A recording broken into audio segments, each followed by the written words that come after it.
Before sky was blue, before the first whisper of wind, there was only fire. A newborn planet, violently torn from cosmic dust, screamed into existence. A molten crucible of iron and rock, bombarded by an endless rain of celestial debris. Oceans of boiling lava pulsed beneath a suffocating shroud of steam, the very air thick with the planet's raw, furious breath. No observer, no witness for 1 billion years of raging storms, of continents ripping apart and colliding, of water condensing into vast, lightless seas. This was the Earth, not a cradle, but a furnace, forging the impossible conditions for life, for breath, for everything that would ever be. The azure cradle. Before sky was blue, before the first whisper of wind, there was only fire. A newborn planet, violently torn from cosmic dust, screamed into existence. A molten crucible of iron and rock, bombarded by an endless rain of celestial debris. Oceans of boiling lava pulsed beneath a suffocating shroud of steam, the very air thick with the planet's raw, furious breath. No observer, no witness for 1 billion years of raging storms, of continents ripping apart and colliding, of water condensing into vast, lightless seas. This was the Earth, not a cradle, but a furnace, forging the impossible conditions for life, for breath, for everything that would ever be. It was a planet in constant protest. Within its nascent core, a tempest of iron and nickel, still differentiating under unimaginable pressure, raged. The molten heart, a sun imprisoned, beat with a rhythm that vibrated through every particle of the nascent sphere. This was the planet's first, ceaseless utterance, a low, guttural growl that preceded sound, a hum of pure, unadulterated energy. Above this inferno, the mantle churned, a thick, viscous sea of silicates, rising and falling in sluggish, incandescent currents. This was the body of the world, flexing its raw, unformed muscles, learning the first, painful lessons of its own immense gravity. Every tremor, every surge of magma towards the surface, was a silent pronouncement, a promise of the colossal forces yet to be unleashed. The very essence of the world spoke in waves of heat, in the slow, inevitable compression of cosmic dust into a fiery sphere. And the heavens, too, spoke to it. For millions upon millions of years, the nascent Earth was a bullseye in a cosmic shooting gallery. The remnants of its chaotic birth, an endless swarm of protoplanetary debris, bombarded its surface. Asteroids, some the size of mountains, others vast as small moons, plunged through the embryonic atmosphere.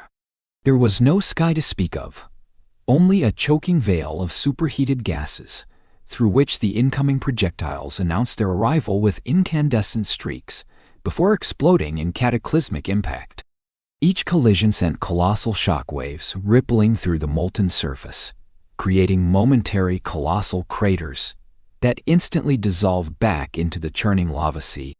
The sound, if there had been air to carry it, would have been a continuous, deafening roar, punctuated by the shriek of vaporizing rock and the thunderous tempo of titanic collisions. This ceaseless bombardment was a conversation of violence, each impact whispering of the distant, violent birth of the solar system itself, depositing not just rock and metal, but also the first, infinitesimal traces of water ice and complex. The planet absorbed it all, a cosmic sponge, growing larger, hotter, and more complex with every incoming projectile. Slowly, agonizingly, the skin began to form. Over the uncounted eons, as the rate of bombardment lessened and the planet radiated its internal fury into the cold vacuum, the outermost layer of the molten silicate oceans began to cool. Not evenly, not gently, but in fits and starts. Pockets of rock, slightly less incandescent, would solidify, forming brittle, fractured rafts upon the incandescent magma. These were the protocrusts, ephemeral and thin, constantly ripped apart by upwelling magma plumes, shattered by impacts, or dragged back into the molten depths. It was a chaotic geological struggle, the solid attempting to assert itself against the liquid, the cool battling the hot.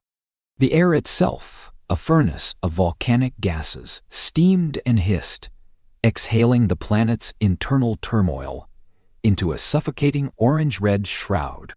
There was no light from the sun, only the oppressive glow of the superheated atmosphere and the incandescent cracks in the embryonic surface. This was the planet's first breath, deep and sulfurous, laden with carbon dioxide, methane, and water vapor, gases belched from a million volcanoes, building a blanket that would trap the heat, keeping the surface a boiling inferno even as the crust tentatively began to thicken.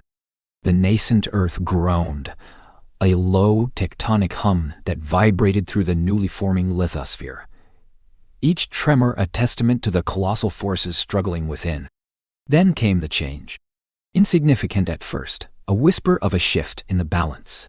As the planet continued its slow, inexorable cooling, the superheated water vapor in the atmosphere, released in unimaginable quantities from the interior, began to accumulate, rising higher into the embryonic sky. There, in the higher, cooler reaches, the gas molecules began to slow, to gather, to condense. The first droplets formed, tiny, tentative, instantly vaporized as they plummeted back into the searing atmospheric furnace or onto the still molten surface. But they kept coming. For millions of years, the sky wept. It was a rain unlike any since, an unending deluge that lasted for millennia. The sheer volume of water, trapped in the atmospheric greenhouse, reached a critical mass. The sky darkened further, not with clouds as we know them, but with an opaque, roiling blanket of steam so thick it blotted out even the distant filtered light of the sun. The rain was not gentle. It was a continuous, torrential downpour, a planet-wide monsoon that screamed its arrival, hissing and sizzling as it struck the glowing rock. Each drop, a tiny missile cooling, chipped away at the surface's ferocity. The planet's surface boiled. As the relentless rain continued, pooling in the lowest depressions, the water heated to an unimaginable degree, becoming a vast, scalding ocean that shimmered with the heat of the planet's still raging interior. This was not a tranquil sea, but a churning, acidic cauldron, perpetually in motion. Vast plumes of superheated steam erupted from its surface, returning to the atmosphere to continue the cycle. Underwater, volcanic vents, precursors to the black smokers of today, spewed forth dissolved minerals and chemicals, enriching the primordial waters, creating a brew of unimaginable complexity. The oceans were dark, impenetrable, their depths lit only by the incandescent glow of submarine volcanoes and the lava flows that still welled from the fractured crust.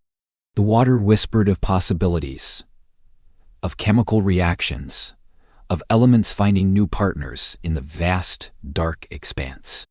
It was a tumultuous conversation between fire and water, each shaping the other, forging a volatile equilibrium. The water, in its vastness, began to exert its own pressure, eroding, dissolving, becoming a powerful agent of change. Below these nascent, scalding seas, the planet's internal engine roared.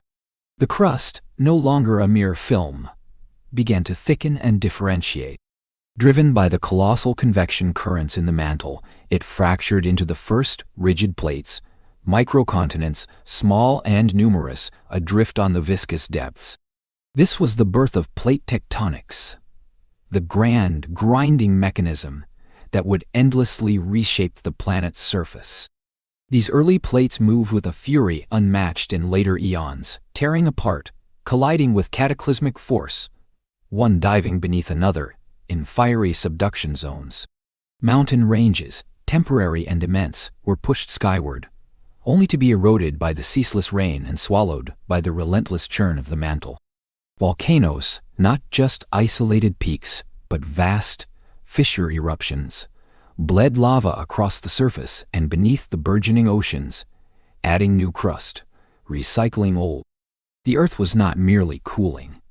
It was constructing itself, layer by layer, continent by continent, driven by an internal pulse of unimaginable power.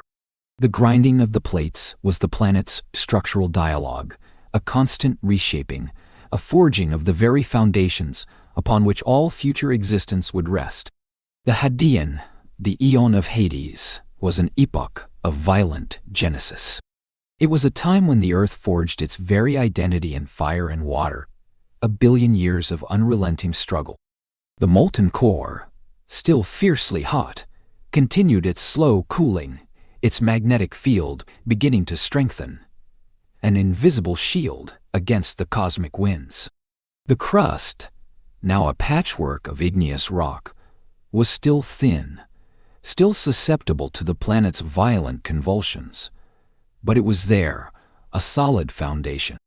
The vast dark oceans, though scalding and acidic, had claimed their dominion, a titanic reservoir of the very element that would later define life. The furious geological activity had laid the groundwork for continental growth, for the cycles of erosion and deposition, for the deep-seated processes that would bring forth vital elements from the planet's depths. This was not yet a world ready for life, not a place of green and blue, but it was a world that had survived its own terrifying birth.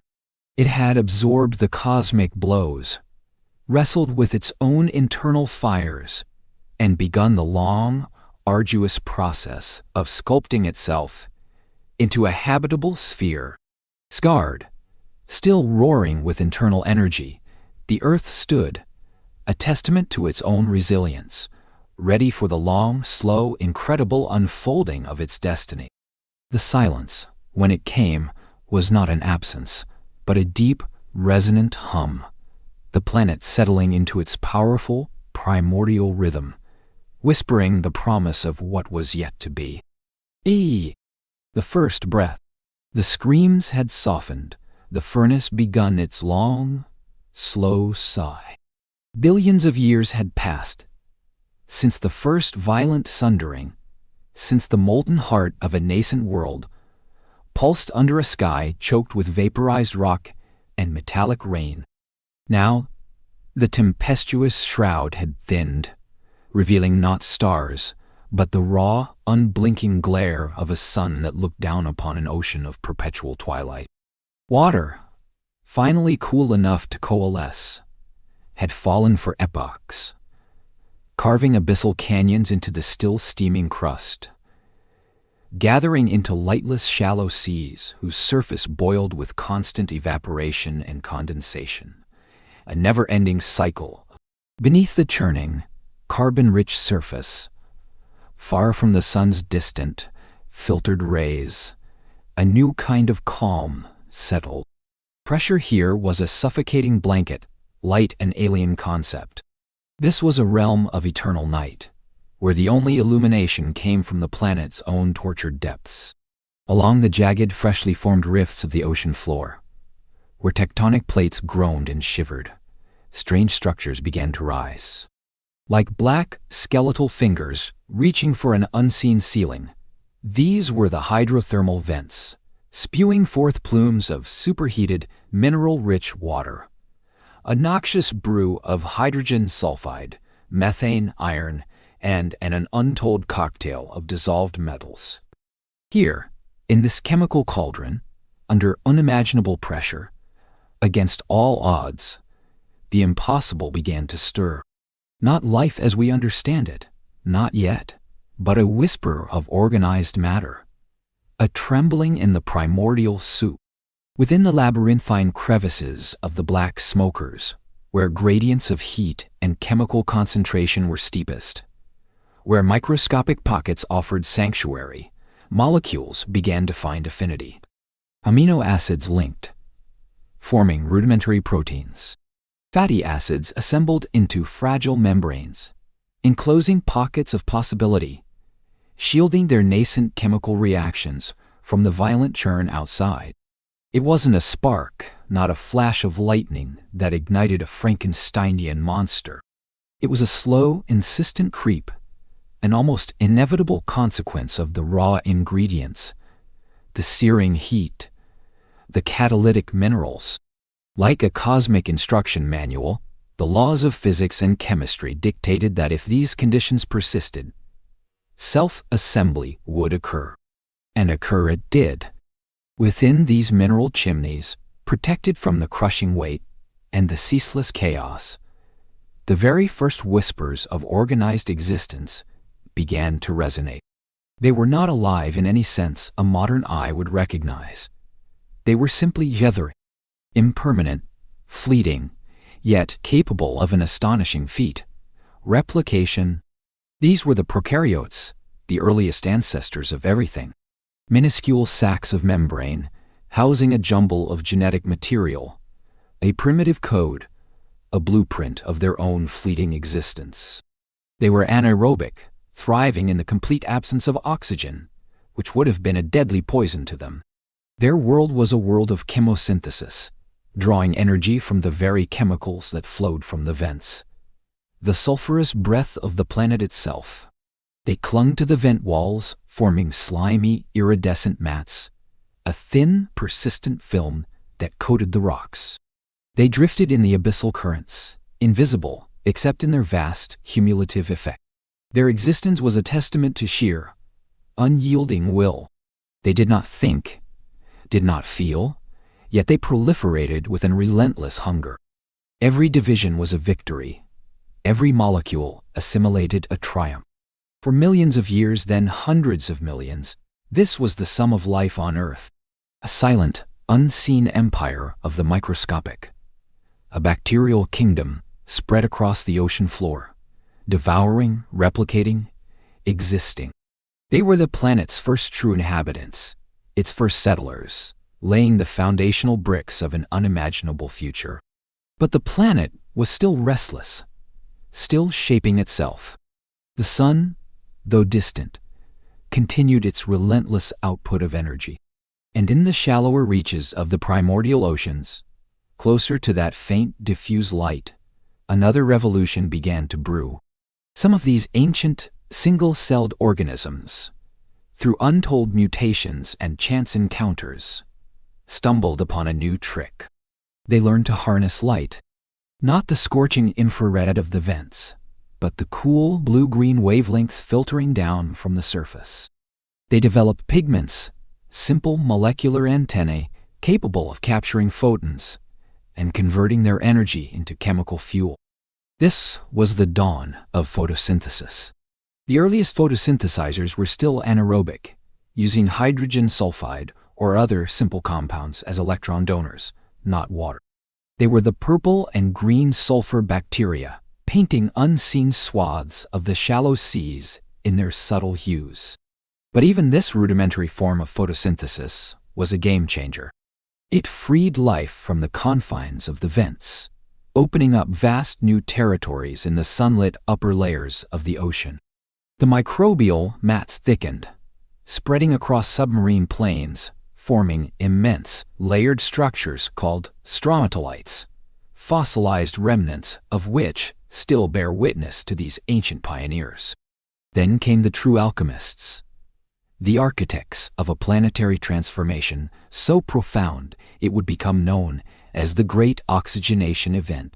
These were the cyanobacteria, often called blue-green algae, though they were bacteria through and through. They were the first organisms to figure out how to split water molecules for their electrons, releasing oxygen as a waste product. A waste product! It was the planet's very breath, its future atmosphere, its lifeblood, unleashed by the simplest, most fundamental act of a microbe. At first, the oxygen was a silent killer. It reacted immediately with the abundant dissolved iron in the ancient oceans, forming rust. For nearly 1 billion years, this process continued, slowly pulling the oxygen out of the water and depositing it on the ocean floor as colossal, banded iron formations, layers of red, oxidized iron alternating with gray, unoxidized rock. These towering cliffs, now exposed on continents, stand as monuments to a planetary struggle, a silent war between the new breath of life and the iron thirst of the deep sea. The oxygen produced was absorbed, sequestered, trapped. The atmosphere remained largely anoxic, a haven for the anaerobic life that still dominated. But the cyanobacteria were relentless. They replicated, they photosynthesized, they released their gaseous effluent with ceaseless industry. The iron was finite. Volcanic outgassing of the planet, though still immense, could not keep pace with the oxygen output. Slowly, imperceptibly, the saturation point was reached. The oceans, once a hungry sponge for oxygen, began to relinquish their hold. The atmospheric oxygen levels, which had hovered at trace amounts, began to tick upward. It was not an explosion, but a creeping, inexorable tide. The anaerobic world, which had known only the absence of oxygen, began to suffocate. For them, oxygen was not a life-giver, but a corrosive acid, tearing apart their delicate cellular machinery. Mass extinction swept through the microbial kingdoms of the deep, a silent, unseen holocaust, on a scale incomprehensible. Species that had ruled the planet for billions of years vanished, pushed into obscure oxygen-free niches. The deep muds, the guts of newly emerging organisms, the remaining vents where the planet's old breath still flowed. As the oxygen levels in the atmosphere crossed a critical threshold, the very sky began to change. The hazy, orange-red hue, tinted by methane and other gases, began to fade. Rayleigh scattering, the phenomenon that makes our sky blue, became possible as oxygen molecules grew numerous enough to scatter sunlight. The oceans, once a murky, iron-rich green or purple, cleared. The iron had precipitated out, leaving behind waters that could finally reflect the burgeoning blue of the sky. The great oxygenation event had reshaped the world. It was a planetary rebirth, brutal and transformative. The air, once lethal, was now becoming breathable for new forms of life that could not only tolerate oxygen, but harness its potent energy.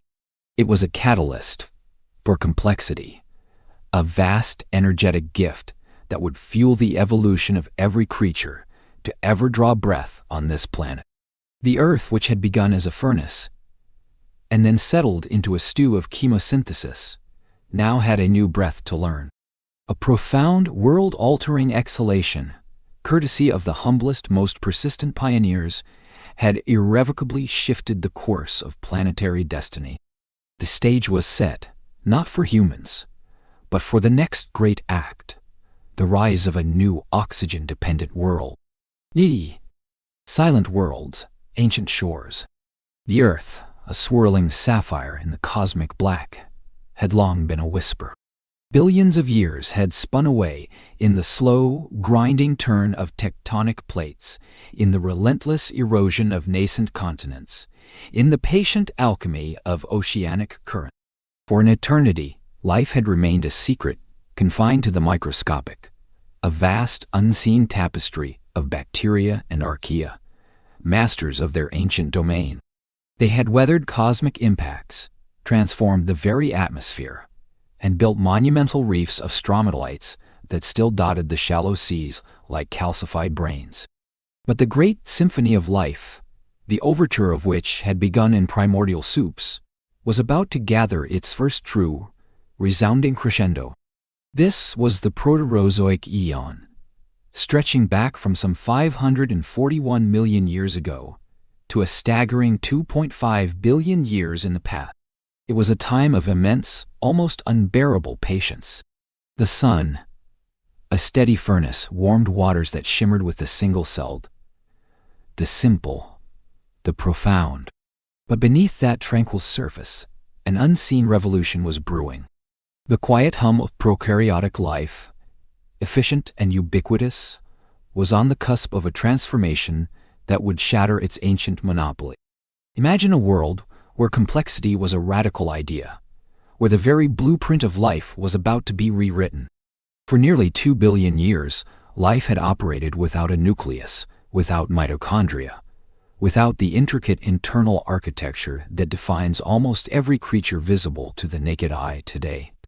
These were the prokaryotes, bacteria and archaea, sleek, minimalist marvels of biochemical efficiency.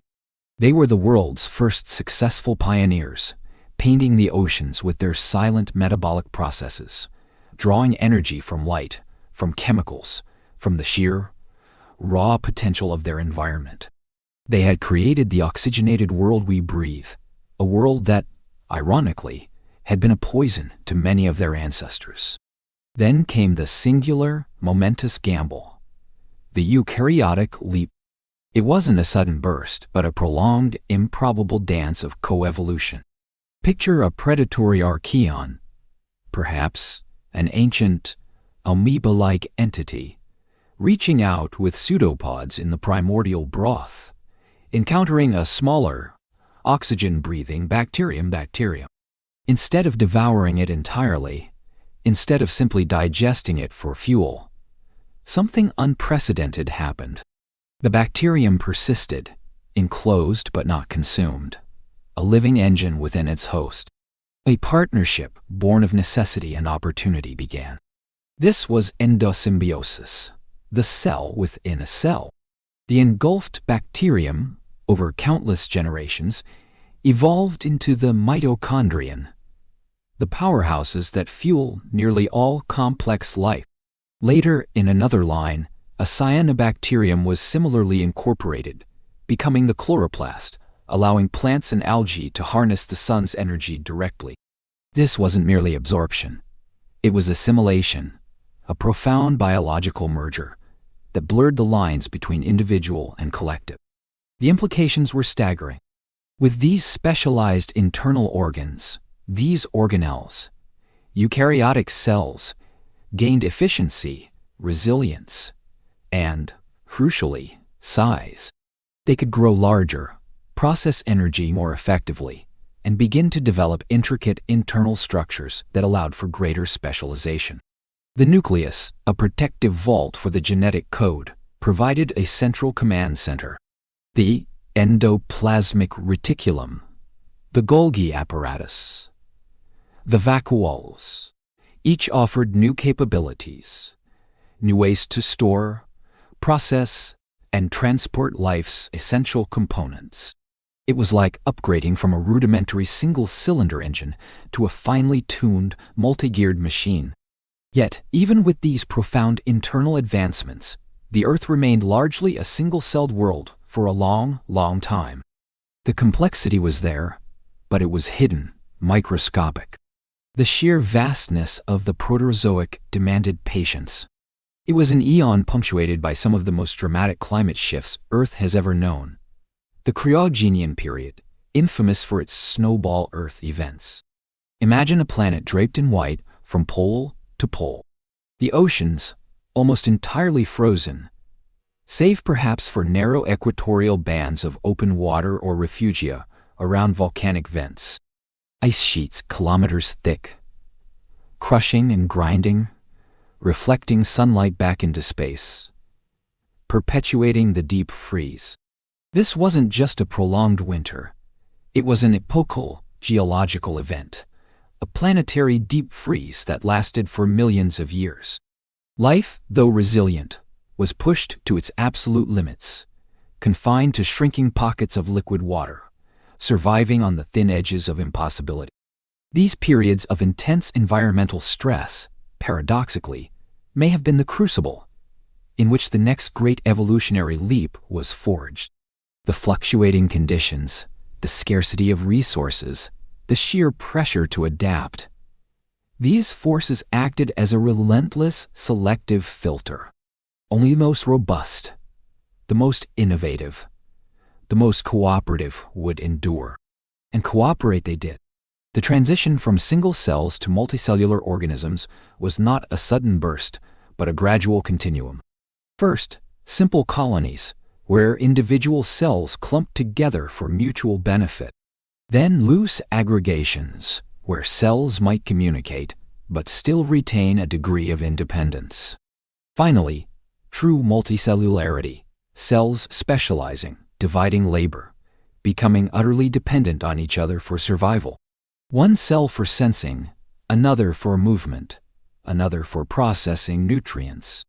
It was the birth of tissue, the genesis of organs, the first whispers of the intricate choreography of a body. It began with simple, filamentous algae, then more complex forms, delicate strands of life swaying in the shallow waters, perhaps attached to rocks. But the greatest enigma, the most compelling glimpse into Earth's first true attempts at macroscopic life, would not be plants or animals as we recognize them today. They appeared as the Proterozoic drew to a close, after the final grueling retreat of the glaciers, during a period known as the Ediacaran. The oceans, finally thawing, were flush with newly available nutrients, and oxygen levels, though still lower than today, were on the rise. It was into this recovering world that the Ediacaran biota emerged, a collection of soft-bodied creatures unlike anything that came before, or in many cases, after. They were alien, beautiful, and utterly perplexing. Imagine the seabed bathed in a dim filtered light, perhaps a gentle current stirring the fine sediment. And there, clinging to the soft, silty bottom, or embedded within it, were forms that defied easy classification. There was Dickinsonia, a flattened, oval-shaped creature, segmented like a quilted mattress, often reaching over a meter in length. It lay prone on the seafloor, its body a series of parallel, rib-like ridges radiating out from a central groove. How it fed remains a mystery. Perhaps it absorbed nutrients directly from the water or from microbial mats, a vast living sponge that simply drank in its sustenance. It left behind fossil impressions, not hard parts, as if a faint shadow had been pressed into the mud. Then there was Ed Spriggening, smaller, perhaps more active, though still largely sessile. It had a head-like structure at one end, and a series of interlocking, V-shaped segments along its body. Some paleontologists have speculated about a primitive mouth or even eyes, but conclusive evidence remains elusive. Was it an early arthropod relative, or just a convergent design? The debate continues. Tribrachidium, a radial enigma, resembled a three-armed propeller, its body marked by three spiral grooves. It might have lain flat or stood upright on a stalk, passively filtering. And then there were the frond-like forms, organisms like Ajacharnia and Ajaptridinium, resembling fern fronds or quilted air mattresses, anchored to the seafloor, reaching upwards into the water column like strange, sessile trees. These were particularly bizarre, often described as quilted organisms, their bodies constructed from repetitive, modular units, inflated like air mattresses, providing surface area for nutrient absorption. The Ediacaran biota were predominantly soft-bodied, which is why their fossils are so rare and precious, preserved only under very specific, gentle conditions, often in ancient shallow seas, where fine sediments quickly covered their remains before decay could erase them. They lacked mouths, guts, or anuses as we understand them. No obvious limbs for locomotion, no complex sensory organs. Their world was likely one of quiet absorption, of passive feeding from the nutrient-rich water, or of living in symbiosis with photosynthetic microbes embedded within their tissues. They existed in a world without predators, a tranquil, almost Edenic period where simply being large and sessile was a viable strategy. They were a grand evolutionary experiment, a diversification of body plans that predated the major animal phyla we see today. Were they the ancestors of modern animals? Perhaps some, but many were likely dead-end branches, evolutionary detours that blossomed for a time before fading into extinction. Their unique quilted body plans, their radial symmetry, or lack of clear symmetry, their apparent lack of complex organs, all suggest a biology fundamentally different from the Cambrian explosion that would follow. They were not animals as we define them strictly, nor plants, nor fungi. They were something else entirely. A fleeting, fascinating chapter in life's grand story. The Earth, having endured its frozen adolescence, was now experimenting. It had birthed complexity, then multicellularity, and now, new macroscopic in life. These gentle, enigmatic forms were the first true inhabitants of a larger world, paving the way for the explosions of diversity yet to come. They demonstrated that multicellularity worked, that large organisms could thrive. They showed that the blueprint of life could be expanded, elaborated upon, could rise above the microbial veil, and begin to claim the visible world. But like a fleeting dream, the Ediacaran period drew to a close. The reasons for their decline are still debated. Perhaps environmental changes, a shift in ocean chemistry, or most dramatically, the first whispers of a new kind of life. A life that moved, that hunted, that armed itself with teeth and claws.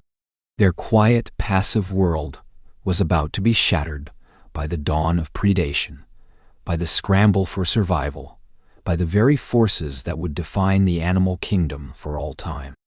The stage was set. The long-patient Proterozoic, a billion years of subtle shifts and silent revolutions, had finally delivered its monumental gift. The blueprint for complexity, the first bold ventures into macroscopic existence. The curtain was about to rise on a new act, one of unparalleled innovation and explosive diversification. A drama where life would truly begin to find its formidable stride. The quiet Eden of the Ediacaran was yielding to the clamor of the Cambrian. In the Great Awakening. For eons, the world's oceans had been a whispered symphony of the simple. Beneath the vast, indifferent sky, water flowed, currents turned, and life, in its primordial forms, drifted with a slow, patient grace. Sponges, clinging like quiet thoughts to ancient rocks, filtered the nutrient-rich currents. Mats of cyanobacteria painted the seafloor in muted greens and purples, their photosynthetic breath slowly enriching the atmosphere. Microbes, too small for the eye to fathom, swarmed in endless, silent billions, the true rulers of this aqueous realm. Life was a tapestry woven from soft threads, yielding, flowing, existing. The greatest drama was the ebb and flow of tides, the slow accretion of stromatolite towers rising like petrified monuments, to an age of patient persistence. But the silence was pregnant. A tremor, barely perceptible at first, began to hum through the deep. A subtle shift in the geochemical balance, an almost imperceptible increase in oxygen levels, a whisper of a new pathway opening. The genetic code, once a slow, ponderous scribe, began to quicken its hand, sketching out designs never before conceived. It was as if the earth itself held its breath, poised on the brink of an impossible blossoming. Then it erupted, not with the fiery chaos of a volcano, nor the earth-shattering roar of an impact, but with a silent, biological fury. The oceans did not boil or churn, but they shimmered with a new kind of vitality, a frantic, glorious explosion of form and function. It was as if the very blueprint of life had been torn open, its pages scattered, only to be reassembled into 1,000 new, astonishing architectures. The calm, languid drift of the Proterozoic gave way to a riot of motion, a kaleidoscope of hard-shelled forms scuttling, swimming, burrowing, and striking. From the placid, featureless seabeds, a forest of new life began to sprout. No longer just amorphous blobs or simple tubes, these were creatures of deliberate design. The most revolutionary innovation was symmetry, a mirror image cleft down the middle of their bodies, allowing for directional movement, for an intention in their journey through the water. And with symmetry came segmentation, repeated body parts, like beads strung upon an invisible thread, each segment capable of independent movement, enabling flexibility and power. Some developed antennae, twitching like delicate sensors in the water, tasting the currents for dissolved chemicals, feeling for nearby vibrations. Others grew compound eyes, faceted lenses that drank in the light, painting a mosaic of their surroundings. The very first eyes in the history of the world. Eyes that could not only detect light but perceive form, distinguish predator from prey, food from foe. The most visible change, however, was the advent of armor. Before, life was soft, vulnerable, easily consumed or crushed. But now, in a remarkable evolutionary leap, calcium carbonate and chitin began to be secreted, hardening into plates, shells, and spiny fortification. The oceans, once a realm of yielding flesh, became a battleground of calcified defenses. Trilobites, perhaps the most iconic creatures of this dawn, scuttled across the silty seafloor, their segmented, shield-like exoskeletons offering formidable protection. They were living tanks, their multi-jointed legs propelling them over rocks, their crescent-shaped eyes swiveling to survey their new dangerous world. Some burrowed, disappearing into the soft sediment like living submarines, leaving only characteristic trails on the ancient mud, now preserved in stone for eternity. Others swam freely, their thoracic segments undulating in rhythmic waves. They were successful beyond measure, populating every corner of the vast, expanding underwater world. This new armor, however, was not merely for defense.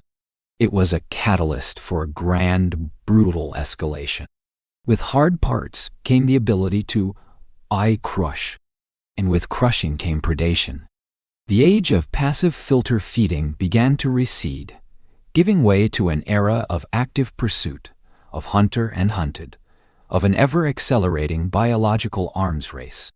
Enter the titans of the Cambrian seas, the anomalocarids.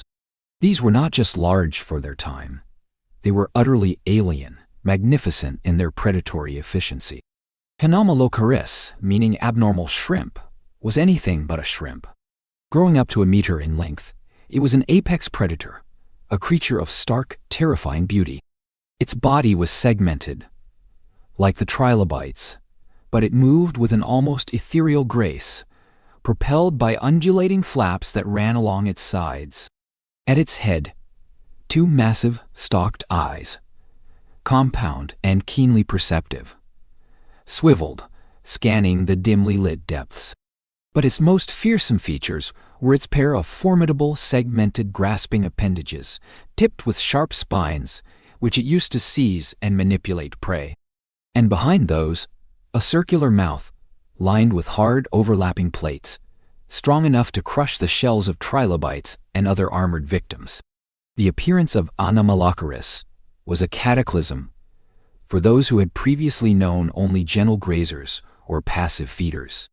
For the first time, life faced an active, intelligent hunter, a creature that did not simply wait for food to drift by, but pursued it with relentless focus. The response was immediate and profound. Faster swimming, deeper burrowing, thicker shells, more elaborate spines, chemical defenses, even camouflage. The very definition of survival became a nuanced, intricate dance between evasion and capture. Beyond the trilobites and anomalocarids, the ocean swelled with an astonishing menagerie. Opabinia, with its 5 stalked eyes and a long, flexible proboscis tipped with a claw, was a bizarre and captivating testament to the sheer experimentation of this period. Pikaia, a small, unassuming creature with a notochord, a flexible rod running along its back, was perhaps the most significant of all, the first tentative sketch of what would one day become a backbone, a whisper of the vertebrate future, including ourselves. Worms diversified wildly, some armored, some soft-bodied, burrowing through the sediments, creating complex networks beneath the surface. Brachiopods, superficially resembling clams, but with a distinct lophophore for filter feeding, cemented themselves to rocks, forming vast, living reefs. Early mollusks, some with rudimentary shells, others like slugs, glided across the seafloor. Cnidarians, the jellyfish and their relatives, pulsed through the water column, their tentacles trailing like silken death traps. Echinoderms, the ancestors of starfish and sea urchins, began to experiment with radial symmetry, their strange, five-part bodies moving with slow, deliberate grace. The seabed itself was transformed. What was once a relatively uniform expanse became a complex, multi-layered habitat. Burrowing creatures aerated the sediments, mixing nutrients. Filter feeders created currents, drawing in food particles. Predators carved out territories. Food webs, once simple, became intricate, tangled networks of consumption and energy transfer. The very water pulsed with new life, teeming with microscopic plankton that fed the larger filter feeders, which in turn fed the grazers and the predators. Every niche was explored, every possibility seized upon. It was as if evolution had been held captive in a dark, silent chamber for billions of years. And then, suddenly, a door swung open, flooding the space with light and infinite potential. The Cambrian explosion was not merely the appearance of new life. It was the birth of ecosystems as we know them. It was the moment the oceans became truly dynamic, vibrant, and fiercely competitive. It was the crucible in which the fundamental body plans of almost every major animal group on Earth were forged, a foundational blueprint for all the incredible diversity that would follow.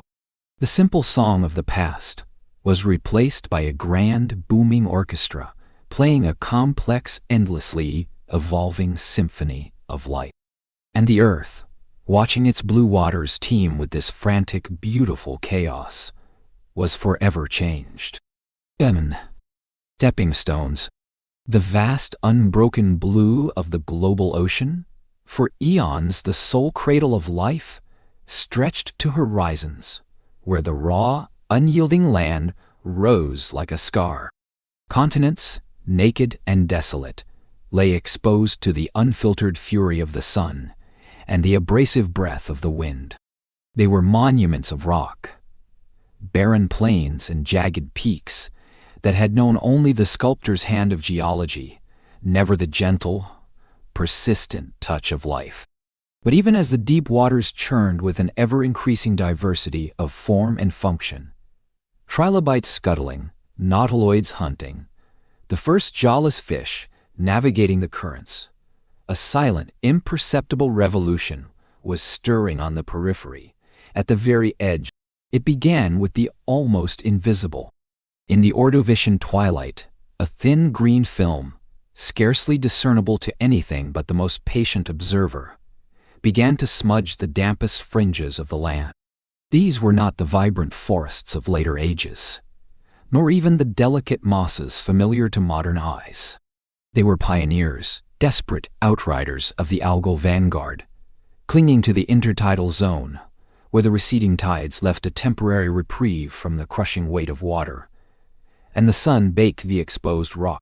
Microscopic and tenacious, they evolved rudimentary mechanisms to cope with desiccation, to shield themselves from the harsh ultraviolet light that scorched the ozone-layered atmosphere. Lichens, symbiotic alliances of fungus and algae, painted the rocks in drab, muted patches, slowly, painstakingly, breaking down the minerals, preparing the soil for what was to follow. And follow it did. Not with a roar, but with a rustle, a scuttle, a faint clicking sound that no ear yet existed to hear. Driven by the lure of untapped resources, perhaps the decaying mats of those earliest land plants, or simply the desperate scramble to escape the escalating competition in the sea, the arthropods made their move. The first terrestrial voyagers were not graceful. They were segmented, chitin-armored, resembling something between a centipede and a spider, their many legs propelling them awkwardly over the unfamiliar grit. They were pioneers of the truly alien. The air was thin, the sun punishing, gravity, a relentless weight the water had always cushioned. Lungs were a distant dream.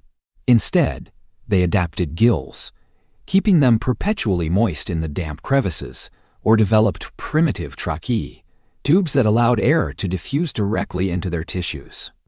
For untold millennia, they remained small, secretive, hugging the shoreline, venturing only short distances from the life-giving dam. The land remained, for the most part, a vast, silent wilderness. Then came the Silurian, and with it, a greening. The brave, pioneering mats had done their work, enriching the nascent soil, stabilizing the damp ground. Now a truly transformative step occurred: the evolution of vascular tissue. This internal plumbing system, xylem and phloem, allowed plants to transport water and nutrients against gravity, to stand taller, to develop true roots that anchored them and drew sustenance from deeper earth. Low-lying, stalk-like plants, like the enigmatic A.J. cooksonia, began to pepper the landscape, resembling strange, leafless green pencils. They were still humble, rarely more than a few inches high, but they heralded the dawn of complex terrestrial ecosystems. With the plants came an explosion of opportunity for the land-bound arthropods. Freed from the immediate vicinity of water by better respiratory systems and more robust exoskeletons, they diversified. Scorpions, their venomous tails held aloft, stalked the low-growing plant thickets. Millipedes like living, segmented trains, scoured the damp detritus. The first wingless insects began to appear, tiny and darting, finding new niches amongst the burgeoning flora. The sound of their chitinous bodies brushing against the primitive stalks, the faint rustle of their movements, began to break the ancient silence of the continents.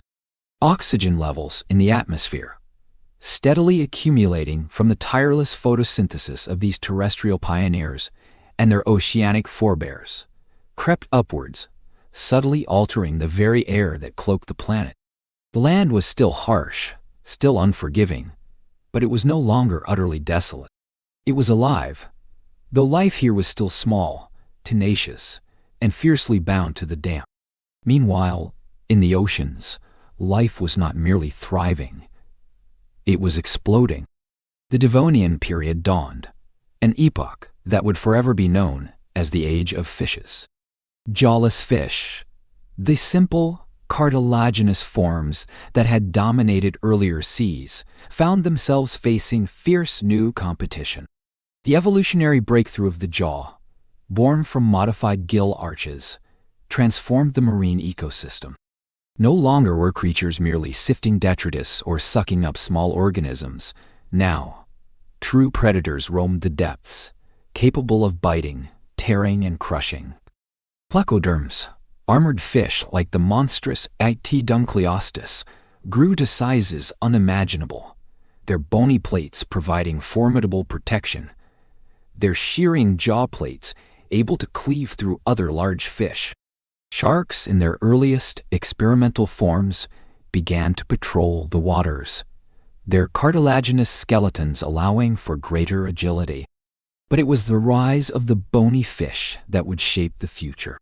Ray-finned fish, with their delicate, flexible fins supported by radiating bones, diversified into an astonishing array of shapes and sizes, from swift hunters to bottom dwellers, filling every conceivable niche.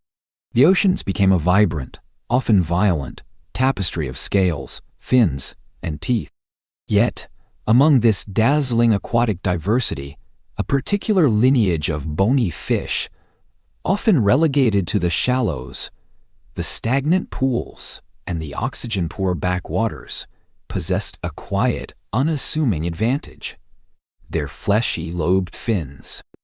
Unlike the delicate, fan-like fins of their ray-finned cousins, these fins contained robust bones and muscles, resembling nothing so much as rudimentary limbs. And crucially, many of these lobe-finned fish had developed primitive lungs, allowing them to gulp air directly from the surface when oxygen levels in the water plummeted. This adaptation, born of necessity in challenging aquatic environments, was a profound evolutionary pre-adaptation, a key unlocking a door that no creature had yet dared to open fully. As the Devonian wore on, the planet's dynamic geology continued its dance. Landmasses shifted, coastlines changed, and environments fluctuated. Shallow lagoons and swampy deltas became increasingly common, places where the water was warm, often turbid and prone to drying out. For a lobe-finned fish, trapped in a shrinking pool, the ability to wriggle across a patch of mud to a deeper puddle, or to gulp air when the water grew too anoxic, became not just an advantage, but a matter of survival. Each generation that survived these precarious conditions passed on the genetic blueprint for stronger fins, for more efficient lungs, for bodies more tolerant of the world beyond the water's embrace. The transition was not a single dramatic leap, but a million incremental shuffles. Fins became sturdier, their internal bone structure rearranging itself to bear weight. The vertebral columns strengthened, better equipped to counteract gravity's relentless pull. The skull became more robust, eyes shifted to the top of the head for better aerial vision, and ears began to adapt to sensing vibrations through the air, rather than just water. Then, from the murky depths of these Devonian swamps, creatures like Wicanthostegae and Ichthyostegae emerged. They were not yet truly land animals, not in the way we understand them. Their bodies were still undeniably fish-like, with powerful tails for propulsion in water and gills for breathing. But they possessed limbs, not fully formed for upright terrestrial locomotion, but distinct, jointed appendages ending in digits. They were tetrapods, four-footed ones, the first vertebrates to possess limbs. Imagine it. A world without the sound of footfall, without the rustle of a large body moving through undergrowth. A world where gravity had always been lessened by buoyancy. And then, the first tentative drag, the first heavy, splayed step. An Acanthostegae, perhaps sensing the vibrations of an insect on a damp log, would haul itself out of the water, its broad, flat head scanning the alien expanse of air and rock. Its lungs would expand, pulling in the rich, unbreathed oxygen of the atmosphere, a breath that felt strange, dry, exhilarating. Its eyes, accustomed to the muted light of the water, would be assailed by the stark brightness of the sun, casting unfamiliar shadows. The land, though still raw and untamed, was a realm of unimaginable opportunity. There were no large predators here, no monstrous placoderms to stalk them. There was food, the growing abundance of arthropods, now scurrying amongst the low-lying plants. But there were also formidable challenges. The constant threat of desiccation, the crushing weight of gravity, the struggle to move efficiently without the support of water, the need to regulate body temperature without the buffering effect of the vast ocean. Their movements would have been clumsy, a sprawling, belly-dragging crawl, more akin to a seal on a beach than a lizard on a rock. They would retreat to the water frequently, needing its embrace for hydration, for reproduction, for refuge. But with each tentative step, each successful hunt on the damp ground, each generation that pushed the boundaries of their amphibious existence, the bond to the land grew stronger. The Devonian, the age of fishes, was also the age of this quiet revolution, the era that saw the first whisper of a future where vertebrates would not merely visit the land, but conquer it, giving rise to all that would follow: the amphibians, the reptiles. The ancient silence of the continents was broken, not by a shout, but by the determined wet drag of a fin becoming a limb, taking its first, momentous steps onto terra firma. Oh, the verdant rain. The air itself was a living thing, thick and green, saturated with the breath of a world gone mad with growth. It pressed in, warm and humid, carrying the heavy scent of rich decay and vibrant new life, a primal perfume of rot and chlorophyll, so potent it felt like it could stain the very lungs. This was the Carboniferous, an epoch steeped in verdant twilight, where the sky was often no more than a filtered emerald glow, struggling to penetrate the colossal canopy. Above, not the familiar spread of broadleaf trees or the spire-like reach of conifers, but a forest of scale and frond, utterly alien yet undeniably majestic. Lycopod trees, the towering lepidodendron and sigillaria, soared skyward, their trunks patterned with diamond-shaped scars left by shed leaves, reaching heights of 100 feet or more, some even brushing the 200-foot mark. These were not true trees as we know them, but giant club mosses, their branches sparse, crown-like tufts of fine foliage sifting the sun into dappled coins that danced on the perpetual moisture of the forest floor. Their immense trunks, columnar and unyielding, formed the skeletal framework of this primordial realm. Interspersed among them, massive tree ferns unfurled fronds the size of small boats, their delicate, lace-like patterns belying an immense ancient strength, their fibrous trunks reaching 30 feet or more, supporting fronds that spread like immense green parasols. The understory was a chaotic tapestry of smaller ferns, horsetails, and mosses, a luxuriant tangle where light rarely reached, and the ground beneath was a perpetually sodden, decomposing carpet, spongy underfoot with centuries of fallen organic matter. Here and there, the pale, almost ghostly stalks of early fungi pushed up through the damp soil, part of the silent, tireless machinery of decomposition. The very atmosphere hummed with an almost impossible richness. Oxygen, liberated by the relentless photosynthetic factories of these immense plants, comprised nearly 35% of the air, a heady, intoxicating brew compared to the mere 21% of today. This supercharged breath fueled the engine of life, driving it to proportions that would seem fantastical in any other age. Every exhalation of this forest was a silent, monumental declaration of power, building the very foundations of future worlds, though none of the creatures living within its damp embrace could ever comprehend the scale of their legacy. The constant drip and splash of moisture, the deep gurgle of unseen waters, created a pervasive symphony.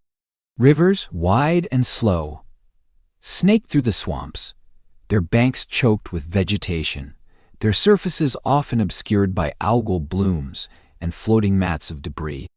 Lakes, dark and still, mirrored the towering columns of the arborescent giants, broken only by the sudden ripple of an unseen denizen or the heavy splash of a falling frond. This was a world without flowering plants, without birdsong, without the sophisticated calls of mammals. Instead, the soundtrack was primal, the rustle of chitinous limbs, the deep, resonant croak of an amphibian, the drone of colossal wings. The air itself felt thick with ancient energy, a palpable presence that pressed down, yet uplifted all life within it. The scale of decay here was as monumental as the growth.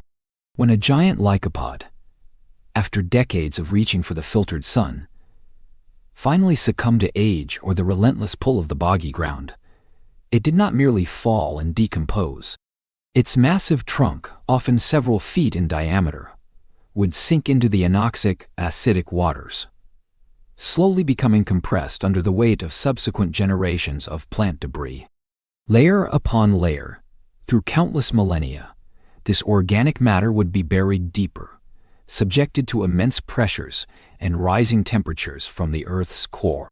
The Carboniferous, aptly named for its immense contribution to the planet's carbon reserves, was precisely this slow, inexorable process of carbon fixation. The vast, sprawling wetlands acted as nature's ultimate burial ground, trapping monumental quantities of biomass, preventing it from fully decomposing and releasing its carbon back into the atmosphere. The very soil was a testament to life's relentless cycle, a thick, dark, nutrient-rich paste that supported even more life in turn. It was a silent, geological alchemy, transforming ancient sunlight into a dense, black treasure. The very ground beneath one's feet, if one could stand firm amidst the quagmire, was the genesis of what would one day fuel human industry, heat homes, and power machines centuries in the future. Bituminous seams, anthracite veins, the very energy that would ignite the Industrial Revolution, was being forged here, atom by painstaking atom, beneath the foot of a world that existed only in a state of primal, verdant. Every collapsed trunk, every dropped frond, every spore-laden cone contributed to this immense underground archive, a dark testament to the Carboniferous, unparalleled productivity. These immense deposits of plant matter, compressed and transformed over eons, would become the coal seams that still crisscross the planet's crust, silent monuments to an age of unparalleled botanical prosperity. And within this verdant, oxygen-rich crucible, life responded in kind, scaling up in ways that defy modern imagination. The most striking inhabitants were the arthropods, pushed to their limits by the abundant oxygen that diffused so efficiently into their tracheal systems, allowing them to grow to sizes previously unseen and never replicate. Where today a dragonfly might flit, a creature of staggering beauty and terrifying efficiency, the Carboniferous played host to Imeganura, a dragonfly whose wingspan rivaled that of a modern-day eagle. Imagine a being with gossamer wings, an iridescent blur of amber, black, and crimson, stretching nearly 2.5 feet across, banking with predatory grace through the humid air. Its massive compound eyes, multifaceted globes that covered most of its head, scanned the perpetual gloom beneath the canopy, tracking the smaller insects that buzzed in swarms, primitive cockroaches, early cicadas, winged silverfish, all in turn. The Imeganura was an aerial apex predator, its serrated mandibles capable of shearing through the chitin of its prey with ruthless precision. The air thrummed not with bird calls, but with the deep, resonant hum of these colossal wings, a sound that spoke of ancient, unchallenged dominion, a relentless, whirring declaration of aerial supremacy. Their aerial acrobatics were breathtaking, a complex ballet of pursuit and evasion played out amidst the giant tree ferns. But the air was not the only domain of giants. On the swamp floor, amidst the tangled roots and decaying detritus, lumbered Garthropleuron, a millipede of truly nightmarish proportions. Its segmented body, armored in chitinous plates of mottled brown and green, could stretch to a length of over 6 feet, propelled by dozens upon dozens of scuttling legs that worked in a mesmerizing, undulating wave. It was an enormous detritivore, slowly sifting through the organic carpet, its antennae twitching, a living ambulatory testament to the sheer biomass of the forest, turning vast amounts of decaying matter into its own formidable existence. And lurking in the shadows, waiting for unfortunate smaller creatures to stumble by, were scorpions, not the palm-sized varieties of the desert, but colossal arachnids, some species like Pulmonoscorpius kirktonensis. The ground itself was a landscape of creeping, scuttling, multi-legged life, a primal dance of hunter and hunted, all scaled up by the very air they breathed, their movements rustling through the damp undergrowth, a constant low murmur of life. Yet, even as these ancient arthropod titans reigned, a new, more familiar form of life was finding its precarious foothold on land. From the murky, often oxygen-depleted waters of the ponds and swamps, where competition for dwindling resources was fierce, and predators lurked in every shadow, emerged the first true vertebrates to attempt a life beyond the constant embrace of the liquid realm. These were the sprawling amphibians, the bold pioneers of the terrestrial world.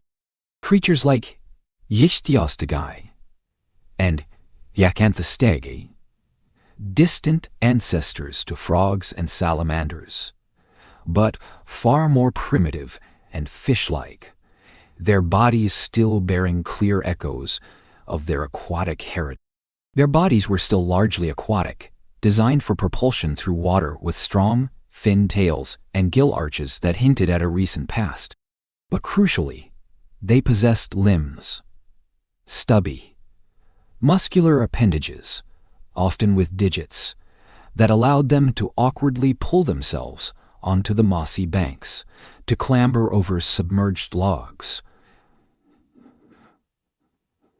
or to make. They were ungainly, their bellies often dragging in the thick mud, their movements more of a waddle and push than a coordinated walk.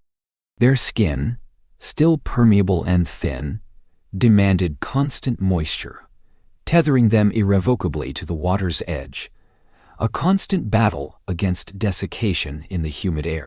They were creatures of the liminal space, neither wholly aquatic nor truly terrestrial, existing in the perpetually damp zone where land bled into water, forever bound to the liquid life that had given them birth.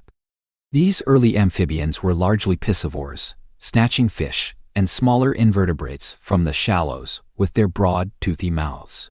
But the high oxygen levels also allowed for a proliferation of insects on land, presenting a new, untapped food source for those brave enough to venture away from the water. Imagine a heavy-bodied Euryalps, a powerful, alligator-like amphibian, several feet long, its wide, flat head just breaking the surface of a stagnant pool, only its eyes and nostrils visible above the algae-choked water. Then, with a sudden, explosive surge, it might haul its immense bulk onto a low-lying bank, its thick limbs splaying and digging into the mud, its body heaving with exertion, as it lunged at a passing beetle or a low-flying, smaller dragonfly that had strayed. The effort was immense, the reward uncertain, but the drive to survive and thrive was undeniable. Their calls, if they made any, would have been simple, guttural croaks or deep, resonant grunts, attempts to find mates or warn off rivals, in a world where sound was not yet a complex language, but a raw expression of need and territory. They laid their jelly-like eggs in the water, a clear sign of their continuing dependence on the aquatic environment for reproduction. Each generation represented a tentative step further from the water, a slight refinement of limbs, a minute thickening of skin, an incremental adaptation to the myriad challenges and opportunities of the land. They were the slow, deliberate architects of a future where land-based life would ultimately dominate. But for now, they were awkward, vulnerable trailblazers, living on the edge of two worlds, constantly battling desiccation and predators, their very existence a bridge.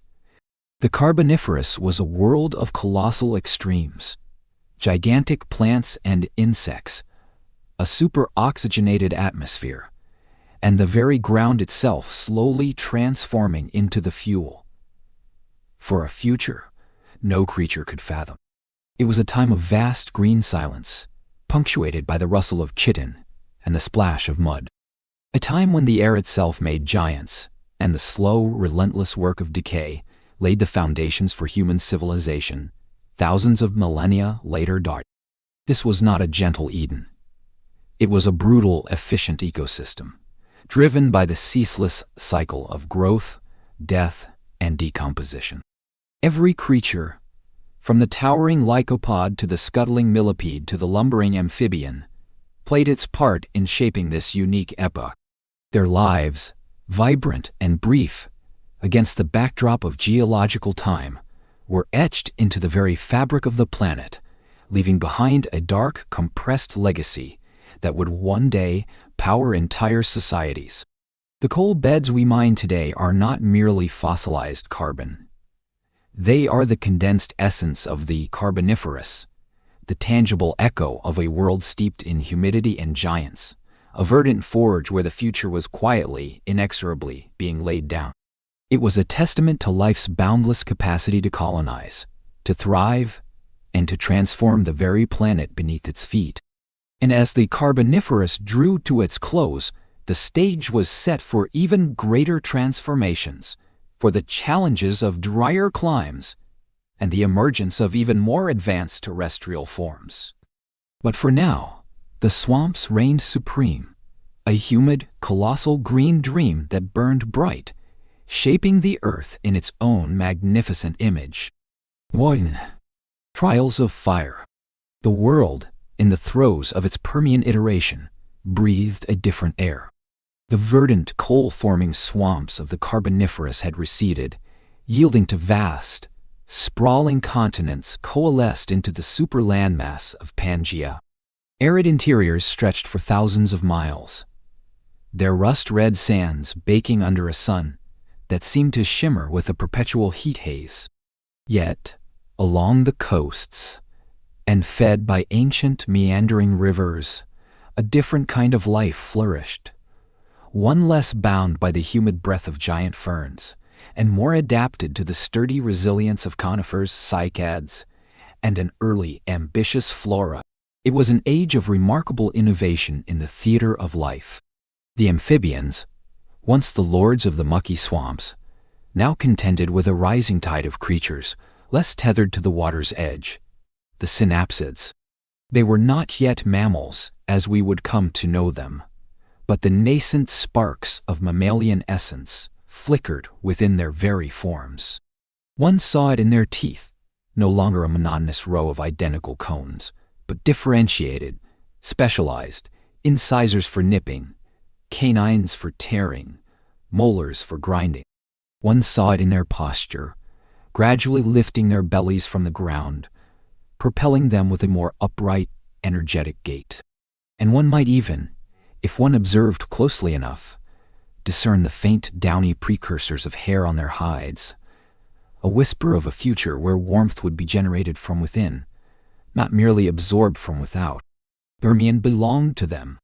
Among the earliest and most recognizable was Dimetrodon. Its magnificent sail, a vertical arc of skin stretched over elongated neural spines, cutting the dry air. It was a sun trap, a display, a declaration of intent. It stalked the forests of ancient ferns and conifers, its powerful jaws, lined with formidable teeth, snapping shut on unwary labyrinthodonts or smaller reptiles. Later, as the Permian deepened, a new array of synapsids, the therapsids, took center stage.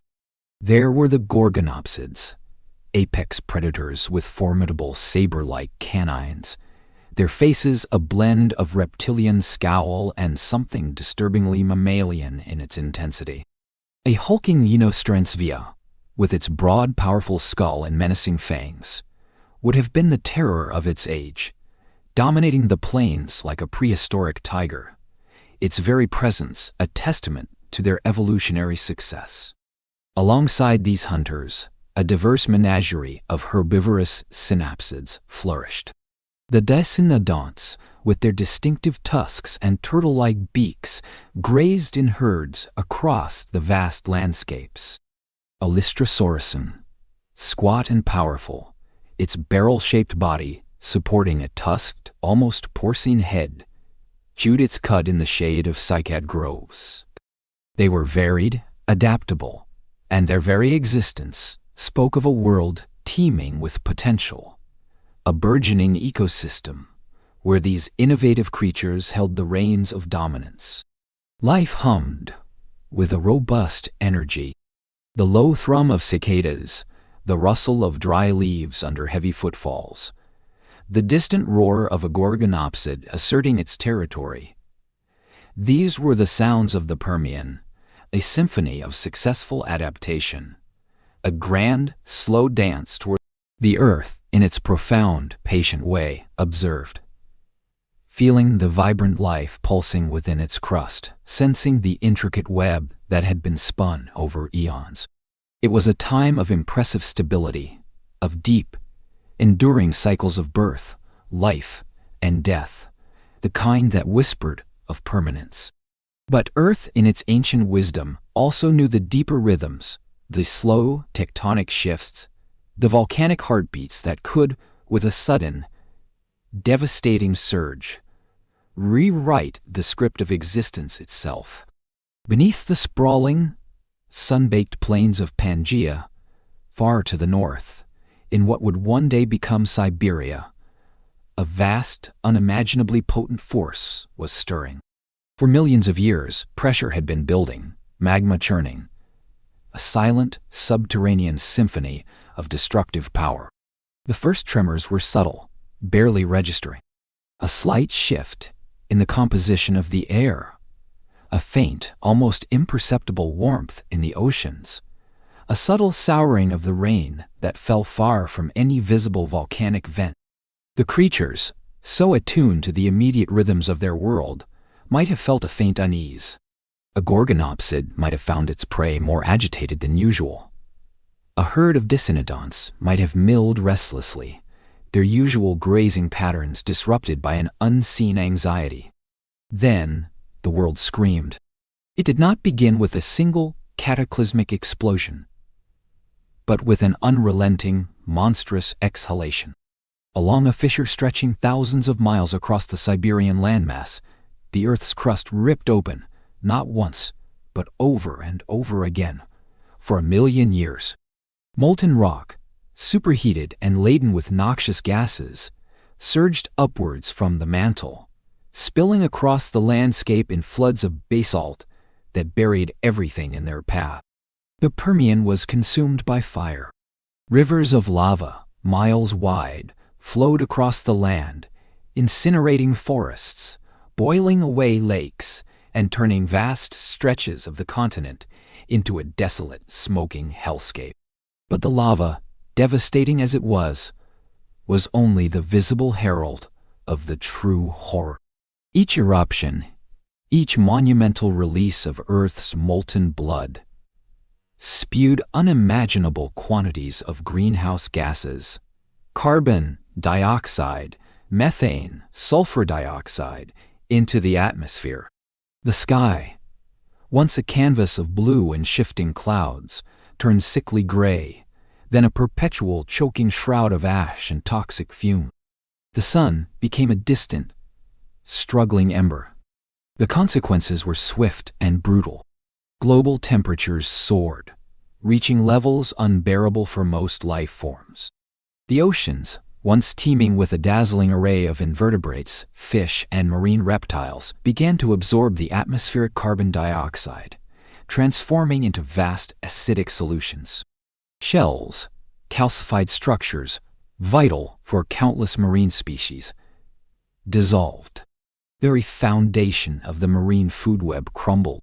Coral reefs, the vibrant cities of the ancient seas, died en masse, leaving behind ghost-white skeletal remains. Then came the anoxia. As the oceans warmed, their capacity to hold oxygen plummeted. Vast stretches of the deep ocean became oxygen-starved zones known as dead zones.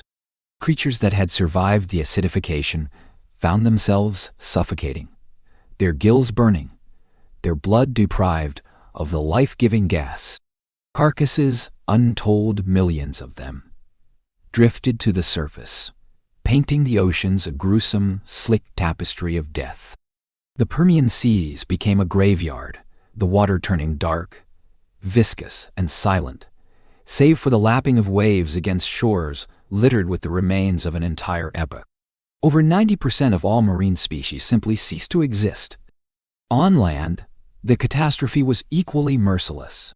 The poisoned atmosphere delivered acid rain that stripped forests bare, turning verdant landscapes into desolate, skeletal groves. The global warming led to widespread aridity, evaporating lakes and rivers, turning lush floodplains into dust bowls. The very air became difficult to breathe, thick with sulfurous compounds and fine ash. The mighty synapsids, the dominant creatures of their age, faced a relentless, multi-pronged assault. The vegetation they fed upon withered and died, leading to widespread starvation among the herbivores. The carnivores, in turn, starved as their prey vanished. Respiratory systems, evolved over millions of years, struggled against the toxic air. Their sophisticated metabolism, once an advantage, now became a burden, requiring more oxygen than the poisoned atmosphere could provide. Imagine a herd of decinodonts, once numbering in the hundreds, dwindling to a handful of emaciated survivors, their beaks scraped raw from gnawing on desperate dying vegetation, their tusks chipped from digging for roots in parched earth. Imagine a mighty gorgonopsid, its once lustrous hide dull with ash, its fearsome fangs useless, collapsing in a dust-choked ravine, its breath ragged, its last vision, a sky choked with perpetual gloom. The innovative teeth, the upright gait, the hints of endodermy, none of it mattered against the sheer, overwhelming force of global, systemic collapse. The Earth witnessed the Great Dying, the Permian-Triassic extinction event, with a profound, aching silence. It was the most severe mass extinction event in its long, tumultuous history. The vibrant pulse of the Permian, once so strong, faded to a desperate, irregular beat. Over 70% of all terrestrial vertebrate species, including the magnificent synapsids that had defined the era, were wiped from the face of the planet. The once dominant giants of the Permian, the very creatures that held the nascent promise of mammalian life, were reduced to scattered, desperate remnants. When the volcanoes finally quieted, when the last gasps of toxic gas hissed from the fissures, the world that remained was a bruised, desolate landscape. Vast stretches were silent, devoid of the sounds of life. The oceans were dark, still, and eerily empty. The land was a graveyard, dotted with the skeletons of a lost age, baked under a sun that now pierced a slowly clearing, but still ominous, sky. The Permian was over. The stage was empty, cleared of its actors by an unimaginable natural cataclysm. But life, in its indomitable will, clung on. A few hardy species, those with an innate resilience, those that could burrow deep, or survive on the meagerest resources, or simply endure the unimaginable, had somehow weathered the storm. From these ashes, from these few survivors, the Earth would begin its long, slow, arduous task of rebuilding. A new age, born of fire and desolation, would begin to stir. And with it, new forms, new giants, new stories waiting to unfold. The slate had been wiped clean, and in the emptiness, the quiet murmur of evolution prepared for its next grand, unpredictable act. Dawn of the Titans. The air hung thick with the ghosts of a vanished world. Centuries had blurred into millennia, but the scars of the Great Dying remained, etched deep into the planet's ravaged skin. Where once teeming forests had stood, now stretched vast, rust-red plains, dotted with skeletal trees that clawed at a perpetually hazy sky. The very ground seemed to sigh, a low, drawn-out exhalation of ash and dust that swirled in the hot, dry winds. Life, in its stubborn, relentless way, was returning, but it was a hesitant, fragile reawakening, a tentative green blush against the ochre desolation.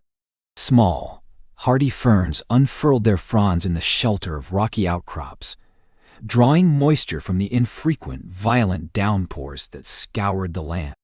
Lichens, like a patient rash, spread across the baked earth, pioneers of a slow, arduous reclamation. The world was still rebuilding its breath, its heartbeat, a faint flutter after the near-fatal arrhythmia of the Permian. Yet, even in this ravaged landscape, the undeniable pulse of new beginnings throbbed. From the scattered, persistent populations of survivors, the tough, barrel-bodied Lestrosaurus, still lumbering through the sparse scrub. Their squat forms a testament to resilience. Something utterly new was stirring. It was an evolution born of desperation, a radical departure from the sprawled reptiles that had dominated the pre-extinction world. The architects of a new era were arriving, lean and hungry, driven by an imperative to survive and thrive. Among them was a creature that seemed to embody the very essence of this emerging age. It was barely the length of a human arm, slender and agile, its light frame held high on remarkably upright legs. Unlike the splayed, inefficient gait of its predecessors, this creature moved with an effortless, almost graceful stride, its long counterbalancing tail swinging gently behind it. Its skin, a mottled ochre and rust, blended seamlessly with the parched earth, and its keen dark eyes constantly darted, assessing, calculating. This was Ankylolephysis, or at least its primal blueprint, one of the earliest true dinosaurs, a name whispered into existence by the future. But here now, simply a formidable survivor. It moved with a predatory focus that belied its size. A rustle in a clump of newly sprouted cycads caught its attention. Its head snapped around, a mosaic of small, sharp teeth glinting in the harsh sunlight. A scurrying Itranaxodon, a sprawling, mammal-like reptile that still clung to the old ways, darted from cover, its short limbs churning frantically. But the dinosaur was faster. 2 strides, a sudden lunge, and its jaws clamped down. The struggle was brief. The small mammal reptile quickly subdued. The dinosaur devoured its meal with an efficiency born of necessity, every calorie a precious commodity in this recovering world. What made this creature, and its nascent brethren, so revolutionary, was not just their upright stance, which freed their chests for more efficient breathing and allowed for sustained bursts of speed. It was their very metabolism, their innate drive, a warmer-blooded engine churning within. They were the children of the new sun, adapted to exploit the changing climate and the emerging niches, ready to outcompete the cold-blooded remnants of the past. Their numbers were still small, their forms still relatively modest, but the genetic template for giants had been laid. They were the first whisper of a roar that would echo across continents for millions of years. The sky, too, held a new, astonishing marvel. A shadow not of a cloud, but of something alive, glided across the rust-colored plains. High above, tracing lazy circles on the thermal currents, was Apatinosaurus, one of the first true pterosaurs, its wings not feathered like a bird's, but vast, leathery membranes, stretched between an elongated fourth finger and its slender body, caught the light like polished obsidian. Its head was small, its jaws lined with tiny needle-sharp teeth, its body a marvel of lightweight, hollow bones. For millions of years, the skies had belonged to insects alone, a boundless, unchallenged domain. Now, a vertebrate had dared to breach that ancient barrier. The pterosaur banked, its silhouette a stark, elegant contrast against the pale sky. It was a master of the air, able to exploit an entirely new dimension of this recovering world. It surveyed the landscape below, its sharp eyes scanning for movement, for the small fish that might glimmer in a shrinking pond, or the unwary insect that strayed too far from cover. It was a creature of grace and profound adaptation, a living testament to the sheer inventive power of evolution. Its flight was silent, save for the whisper of air over its taut wing membranes, a sound that would become a constant presence in the skies of the Mesozoic. As the sun began its slow descent, painting the horizon in hues of bruised purple and fiery orange, another form of life, equally revolutionary, stirred from its hidden burrow. Small, no bigger than a modern shrew, a Morganeucodon, emerged cautiously from the cool, damp earth. Its fur, a dull gray-brown, bristled faintly in the evening air. Its whiskers twitched, sampling the scents carried on the faint breeze. The metallic tang of distant minerals, the musky scent of damp soil, the faint, lingering smell of a distant predator. This creature was a direct descendant of the hardy synapsids that had barely scraped through the Permian bottleneck, but it possessed critical innovations. Its jaw, no longer a simple hinge, allowed for a more precise, powerful bite. Its teeth were differentiated, capable of tearing, shearing, and grinding, testament to a more varied diet. And most importantly, it was warm-blooded, able to regulate its internal temperature more efficiently than any reptile. This allowed it to remain active when the sun set and the air grew cool, a time when the dominant reptiles became sluggish. It was an existence lived largely in the shadows, under the cover of night, driven by an insatiable need for sustenance. The Enyamorganucodon sniffed its way through the sparse vegetation, its keen sense of smell guiding it towards insects, grubs, and the occasional fallen seed. It was a creature of furtive movements, of quick dashes between patches of cover, always alert, always aware of the larger, slower, but still dangerous creatures that shared its world. Its brain, though tiny, was complex, capable of processing sensory information with remarkable speed, leading to quick decisions and evasive action. Its reproductive strategy, involving live birth and the nurturing of young, was another quiet revolution, ensuring a higher survival rate for its vulnerable offspring. It was not destined for immediate dominance, not in this era. For now, it was a scavenger, a survivor, a furtive presence in a world still dominated by reptilian forms. But within its small, furry body lay the genetic blueprint for a future that stretched far beyond the reign of dinosaurs, a future where its descendants would one day inherit the Earth.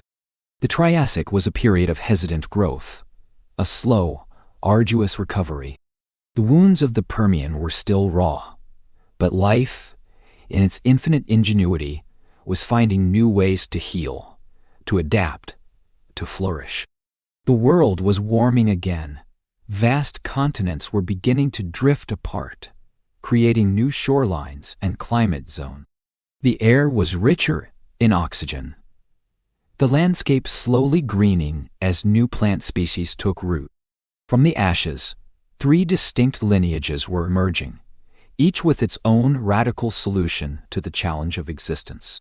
The dinosaurs, poised to conquer the land with their upright stance and efficient metabolism.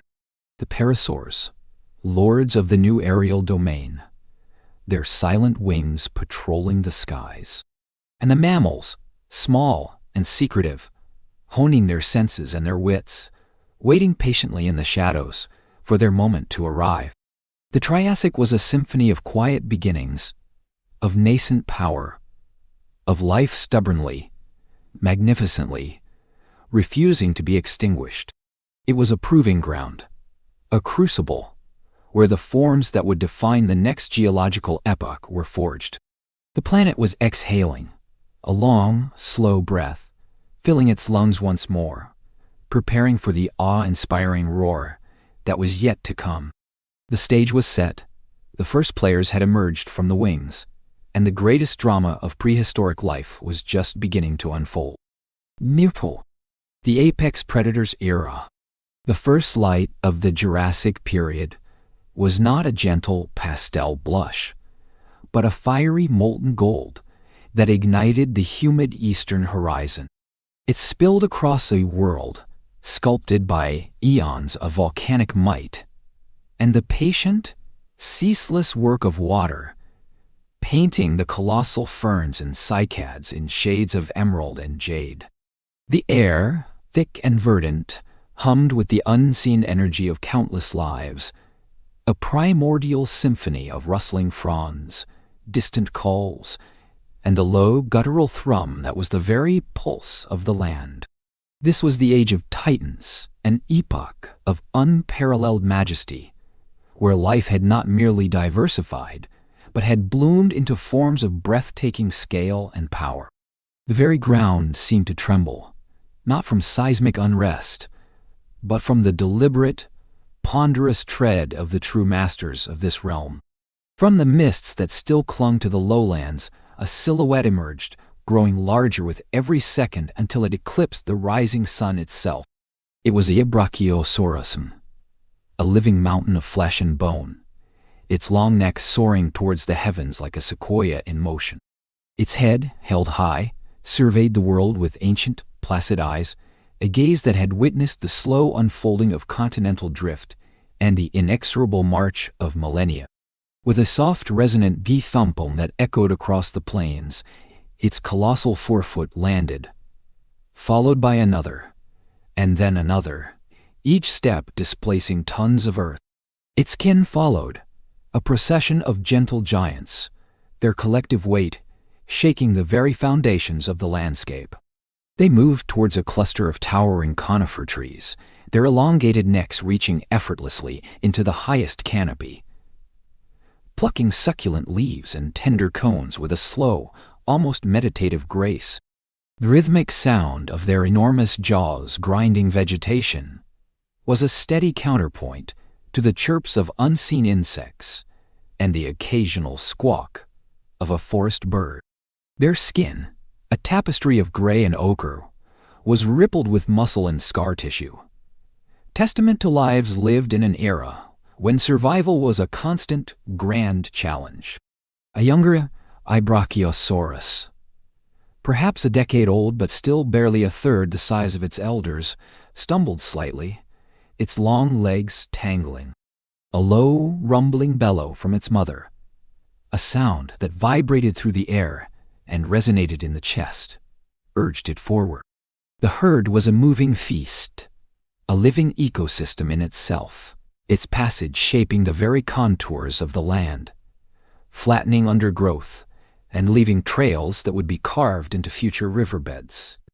Yet, their presence was one of monumental peace, a testament to the fact that not all power had to be predatory. But peace in the Jurassic was often fleeting. The scent hit the wind first, a sharp, musky tang of raw meat and ancient earth, carried on a current that ruffled the fronds of the giant fern. Then came the sound, a low, guttural growl, not from the gentle giants, but from the dense underbrush bordering the river. The brachiosaurus herd, sensing the shift in the air, paused their grazing, their massive heads turning slowly, their eyes scanning the tree line. Their sheer bulk offered formidable defense, but even titans knew when a predator was near. From the shadowed depths of the forest, a form materialized, low to the ground, its powerful hind legs coiled, its tail held stiffly for balance. It was an Allosaurus, a creature of terrifying beauty and brutal efficiency. Its serrated teeth, long as a human hand, gleamed in the dappled sunlight. Its eyes, bright and intelligent, fixed on the herd, not with reckless aggression, but with a calculated hunger. This wasn't a solitary beast. Two more followed, their reptilian scales a mosaic of browns and muted greens, allowing them to vanish into the dappled light of the forest floor. They moved with a silent, deadly purpose, their powerful legs capable of incredible bursts of speed. The Allosaurus pack was not foolhardy enough to challenge a fully grown brachiosaurus. Instead, their attention was drawn to a smaller target, a juvenile stegosaurus that had wandered too far from the protective spiked tail of its mother, preoccupied with nipping at low-lying cycads. Its armored plates, usually an effective deterrent, seemed suddenly insignificant against the predatory grace of the carnivores. A low snarl ripped through the air, and the lead Allosaurus burst from cover, a blur of muscle and malice. The Stegosaurus squealed, a sound of pure terror, and lumbered into a desperate dash, its spiked thagomizer tail swinging wildly. One of the pursuing Wellosaurus veered to avoid a glancing blow, but the other, younger and more reckless, pressed on, its jaws snapping dangerously close to the Stegosaurus' flank. The chase was short, brutal, and decisive. The lead Allosaurus closed the distance, its powerful jaws clamping down on the Stegosaurus's neck. A quick, efficient kill that ended the struggle with a sickening crunch of bone and flesh. The two others moved in, their raucous calls echoing through the forest, a declaration of dominance and a warning to any other carnivore bold enough to challenge their claim. This was the raw, unvarnished truth of the Jurassic food chain, a continuous ballet of predator and prey, where life thrived in the face of constant, magnificent danger. As the scent of the kill intensified, drawing the attention of smaller, opportunistic scavengers already circling high above, the focus of the world began to shift upwards, away from the blood-soaked earth. The sky, a vast azure dome, was not empty. It belonged to the Aegypterosaurs, masters of the ancient air currents, diverse in form and function as the dinosaurs below. Above the hunting grounds, a flock of Aegypteranodons soared on thermal updrafts, their enormous leathery wings catching the light like sails. Their toothless beaks, long and elegant, were designed for snatching fish from the abundant rivers and coastal waters. They circled with effortless grace, their keen eyes surveying the land below, though their primary interest lay in the glint of scales beneath the water's surface, not the gruesome feast unfolding on the forest floor. Their calls, sharp and reedy, carried on the wind, a stark contrast to the guttural roars of the terrestrial giants. Lower down, near the cliff faces that bordered the broad river, smaller, more agile Rhymphorhynchus darted and dove, their long stiff tails ending in diamond-shaped veins, acting as rudders in their erratic flight. They were insectivorous, snapping up dragonflies and prehistoric moths with lightning speed, their tiny, needle-sharp teeth perfect for the task. Their wings, translucent and veined, beat with a rapid whirring sound, a softer counterpoint to the larger, more ponderous beats of their bigger cousins. One bold Enchipterodactylus, no bigger than a modern albatross, glided low over the river, its slender fingers clutching a wriggling fish it had just plucked from the shallows. It banked sharply, its shadow fleetingly crossing the backs of the resting Brachiosaurus, before disappearing towards its nesting site high on a rocky outcrop. The skies of the Jurassic were a bustling highway, a testament to evolution's ingenuity in conquering every available niche. The wind whispered through the towering conifers, carrying the scent of pine and damp earth, a fitting stage for these winged wonders. The river, wide and sluggish, flowed onward, carrying the detritus of the land into the vast, warm epicontinental seas that bisected the supercontinent of Pangaea. The transition from the terrestrial world to the marine realm was not a decline in life's grandeur, but an evolution into a different kind of magnificent terror and beauty.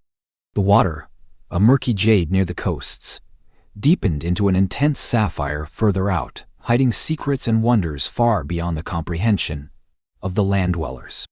Beneath the surface, bathed in the filtering light that pierced the upper layers, the ocean teemed with a profusion of life, both microscopic and colossal.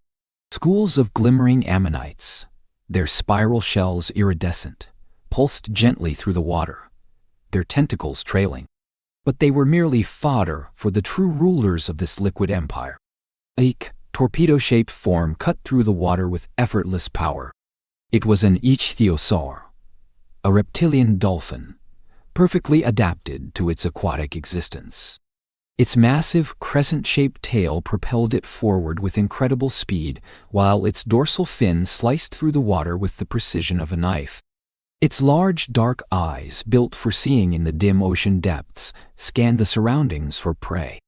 A shoal of silvery fish, disturbed by its approach, scattered like a burst of glittering confetti. With a sudden burst of speed, the ichthyosaur lunged, its long conical snout bristling with hundreds of sharp teeth, snapping up several fish in a single devastating pass. These were the true speed demons of the Jurassic seas, apex predators of the open ocean. But not all marine reptiles relied on sheer velocity. From the deeper, darker reaches, a more ponderous, yet equally formidable, shadow began to emerge. A plesiosaur, its long, snake-like neck extending from a broad, turtle-like body, paddled through the water with majestic, undulating grace.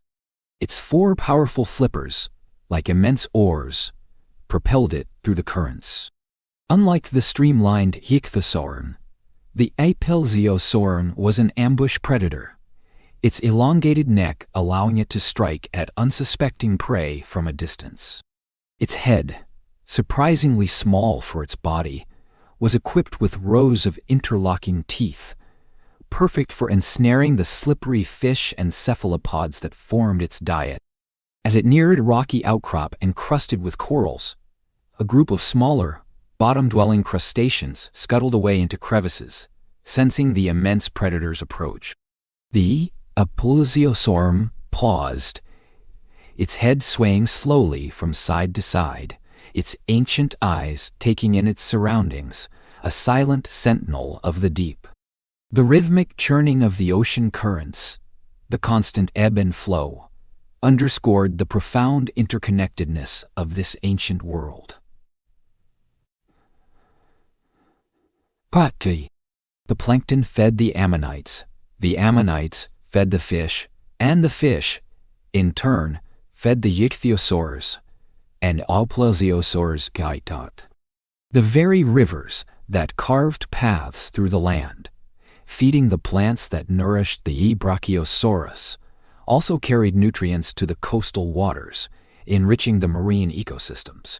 What happened on land in the vast plains and dense forests eventually influenced the life within the roaring oceans. As the sun began its descent, painting the western sky in hues of fiery orange and deep violet, the sounds of the Jurassic began to shift. The raucous calls of the Allosaurus pack had subsided into satisfied snarls around their kill. The Brachiosaurus herd, having grazed their fill, began to settle for the night, their enormous bodies casting long, moving shadows across the landscape. The younger animals huddled close to the adults, seeking the warmth and protection of their immense forms. High above, the pterosaurs returned to their roosts on the towering cliffs, their silhouettes momentarily eclipsing the moon as it began its slow ascent. And beneath the darkening waves, the ichthyosaurs continued their ceaseless hunt, while the apelsiosaurs patrolled the deeper zones, their forms fading into the inky blackness. The Jurassic period was not merely an era. It was a crescendo, a grand symphony played out on a global stage. It was the magnificent peak of dinosaurian dominance, a time when life, in all its forms, from the colossal sauropods, shaking the very earth, to the nimble pterosaurs, dancing on air currents, and the formidable marine reptiles ruling the deep.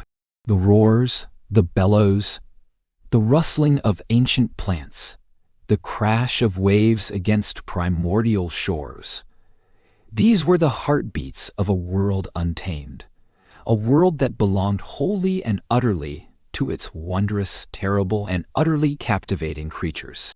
And as the stars began to pierce the velvet expanse of the night sky, casting their cold, ancient light upon a slumbering planet, the promise of another magnificent day hung heavy in the humid air, ready to awaken the titans once more. The last roar. The ancient world breathed, a vast, verdant expanse reaching its zenith. The late Cretaceous was not merely a chapter in Earth's chronicle. It was a symphony, a grand crescendo of life before the ultimate silence. Sunlight, filtered through canopies of broad-leafed angiosperms, dappled the forest floor, painting shifting mosaics of emerald and gold. Where ferns and cycads once held undisputed dominion, the flowering plants now reigned, their blossoms a riot of color and fragrance, reds that defied the sunset, blues like the deepest ocean, yellows that mimicked the sun itself. Pollinators, iridescent and buzzing, danced amongst the petals, their tiny lives intertwined with the blossoming giants. The very air hummed with the pulse of this new vibrant ecology, richer and more complex than any that had come before. Through thickets of magnolias and sycamores, a tremor ran through the earth, a rhythmic thud that heralded the approach of giants. The lead cow, scarred and wise, lifted her massive frilled head, her 3 formidable horns pointing skyward, testing the wind. This was the world of Ichthyoceratops prosusen, a living fortress of bone and muscle. Her hide, a mosaic of leathery scales, was the color of damp earth and moss, camouflaging her within the undergrowth she so readily devoured. Behind her lumbered the rest of the herd, 50 strong, a moving bulwark of power and purpose. Younglings, no larger than draft horses, gamboled amidst the adults, their nascent horns mere nubs, their frills less ornate. Their instincts, however, were already finely tuned, echoing the ancient wisdom of their kind. They moved with a collective consciousness, their lives dictated by the endless search for sustenance, the subtle cues of their leaders, and the ever-present threat of predation.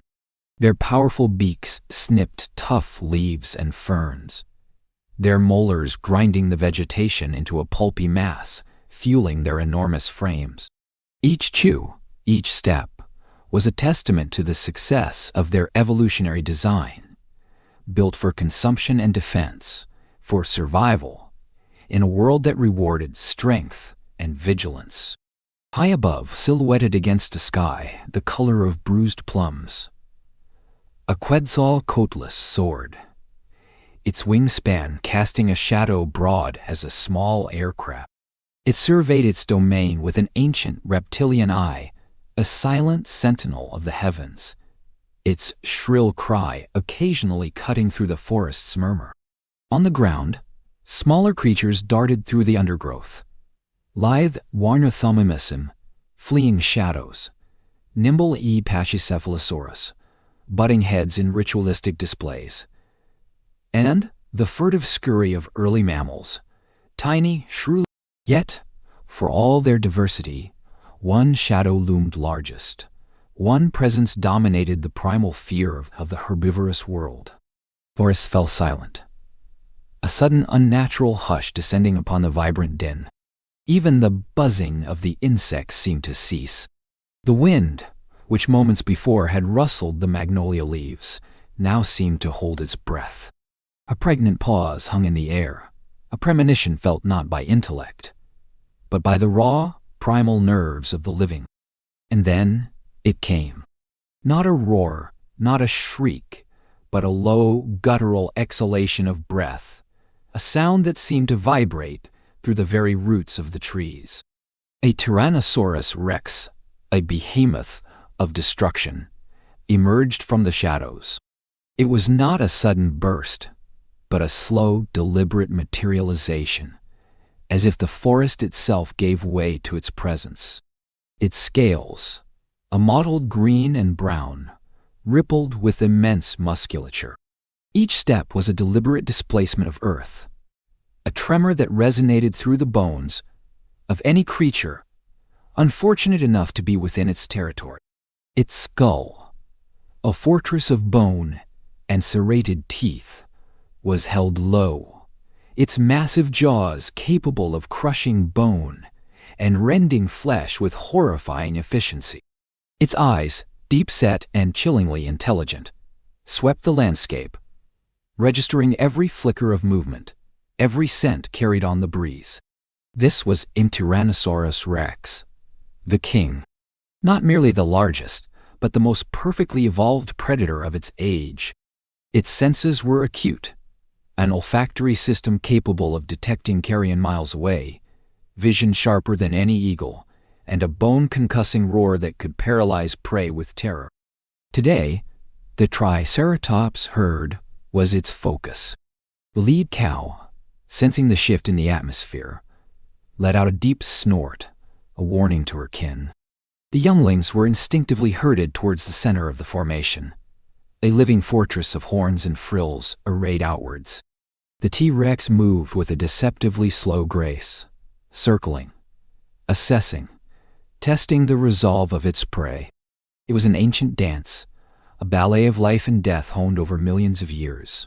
This was the pinnacle of a lineage, the apex predator in an ecosystem that had evolved to its most magnificent and terrifying form. For 90 million years, the dinosaurs had ruled, flourishing, adapting, growing ever more specialized, ever more awe-inspiring.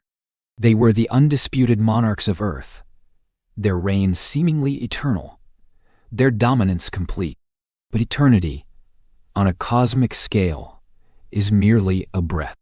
Unseen, unheard, a silent harbinger of doom hurtled through the void, a cosmic pebble in the endless ocean of space.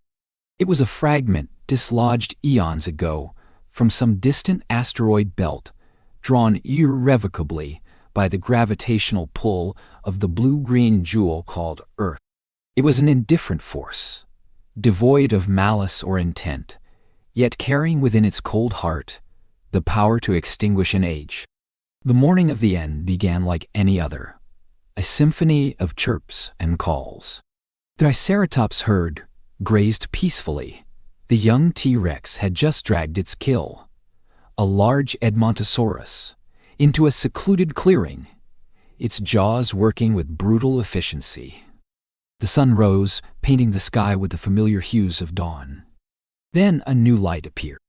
A pinpoint, growing steadily brighter, moving with impossible speed across the pre-dawn sky. It was not the gentle shimmer of a meteor shower, nor the distant gleam of a passing comet. This was a presence, raw and terrible, growing exponentially in size and luminosity. The air began to crackle, charged with an unknown energy. Animals, instinctively aware of something profoundly wrong, began to stir restlessly. The Quetzalcoatlus, high above, veered erratically, its ancient instincts screaming alarm. The light swelled, consuming the horizon, becoming a searing white orb that outshone the sun itself. A low rumble, unlike any earthquake, began to vibrate through the very bedrock. It was the sound of something immense tearing through the upper atmosphere, a cosmic projectile piercing the veil of Earth's protective shell. Moments later, the world changed forever. A flash, brighter than 1,000 suns, erupted over the Yucatan Peninsula. It was not a light to be seen, but to be felt. A raw, retinal searing that burned itself onto the very fabric of existence. Then came the blast wave. An unimaginable force, traveling at supersonic speeds, radiated outwards from the impact site. The ground beneath the feet of the T-Rex shuddered, then buckled. Trees, standing defiant for centuries, were vaporized in an instant, or snapped like brittle twigs, and sent hurtling hundreds of miles across the landscape. The very air was compressed, igniting everything in its path, creating a superheated inferno that raced outwards, consuming forests, lakes, and entire ecosystems in a maelstrom of fire. The dinosaurs, caught in the immediate vicinity, simply ceased to be. Their immense forms were atomized, absorbed into the cataclysmic energy release. Further out, the Triceratops herd, sensing the unimaginable, bellowed in terror, their instincts futile against the scale of the destruction. The lead cow, caught by the shock wave, was lifted, tumbling through the air before being dashed against the ground with bone-shattering force. Tsunamis, hundreds of feet high, surged from the impact site, swallowing coastlines, scouring the land clean of all life for miles inland. The very crust of the earth rippled, molten rock bursting forth from newly formed fissures, adding to the inferno. Within minutes, the immediate devastation gave way to a secondary wave of destruction. Billions of tons of pulverized rock, ash, and soot were ejected high into the atmosphere, propelled with such force that some fragments escaped Earth's gravity, while others fell back down, re-entering the atmosphere as superheated projectiles. The sky turned an angry, impossible red, then a choking, suffocating black. The incandescent debris raining down across the globe ignited continent-wide firestorms. Forests that had escaped the initial blast now succumbed to the hellish rain, burning for weeks, their smoke and ash further choking the skies. What followed was the long, agonizing death of an epoch, the global winter. The sun, once a life-giving warmth, became a distant memory, a mere pinprick behind a perpetual shroud of dust and aerosolized sulfates. Photosynthesis, the bedrock of all complex life, ground to a halt. Plants withered and died, their vibrant green fading to a sickly brown, then to dust. The herbivores, dependent on this vegetation, starved first. The mighty triceratops, those few who survived the initial cataclysm, now faced a slower, crueler death. Their vast stomachs empty, their strength ebbing with each passing, freezing day. And then, the carnivores. The T-Rex, once the undisputed ruler, found its hunting grounds barren. Its powerful jaws, designed for rending flesh, were useless against the emptiness. Its roars, once terrifying, became cries of desperation that echoed in a silent, dead world. One by one, the mighty non-avian dinosaurs, who had ruled for an unimaginable span of time, succumbed. Their massive metabolisms, requiring constant fuel, could not sustain them in this new, alien environment. The cold gnawed at them, the hunger weakened them, and the choking darkness extinguished their ancient flame. Their final breaths exhaled into a dying world were not spectacular or heroic, but quiet, starved sighs of colossal beings that simply could not adapt to the sudden, brutal shift in their existence. The skeletal remains of a T-Rex lay beside a skeletal Triceratops, not from conflict, but from the shared silent siege of the global winter. The world that emerged from the pall of ash was a ghost of its former self. The majestic forests were gone, replaced by bleak, desolate landscapes. The grand chorus of dinosaurian life had been reduced to a profound, unsettling silence. Yet, life, in its relentless, stubborn will to endure, found a way. Deep in burrows, the tiny scurrying mammals, once relegated to the shadows, survived. Their small size, their varied diet, their ability to seek refuge underground, offered them a sanctuary from the surface inferno and the subsequent cold. In the murky depths of lakes and oceans, crocodilians and some fish endured, their slower metabolisms and aquatic environments shielding them from the worst of the atmospheric changes. And amongst the scattered, charred remnants of trees, a few small, feathered creatures, direct descendants of avian dinosaurs, clung to life, their resilience a testament to the enduring power of evolution, a promise of a new future for the sky. The age of giants was over. The stage was cleared, not by design or malice, but by the impartial hand of cosmic chance. And in the silence that followed, pregnant with the promise of new beginnings, the survivors began to stir, sensing a world laid bare, ripe for the slow, arduous process of repopulation and renewal. The long night of the Cretaceous extinction gave way to a dawn, colder and starker, but filled with the faint, hopeful heartbeat of a new world, a new story just beginning to unfold. The mammal mosaic. The world, fresh from its cataclysmic purge, gasped. A pall of ash, once so thick it had blotted out the sun and stifled the breath of giants, had begun to thin, allowing weak, spectral light to filter down. The air, heavy with the stench of ruin and decomposition, gradually purified, sweetened by the nascent exhalations of defiant flora.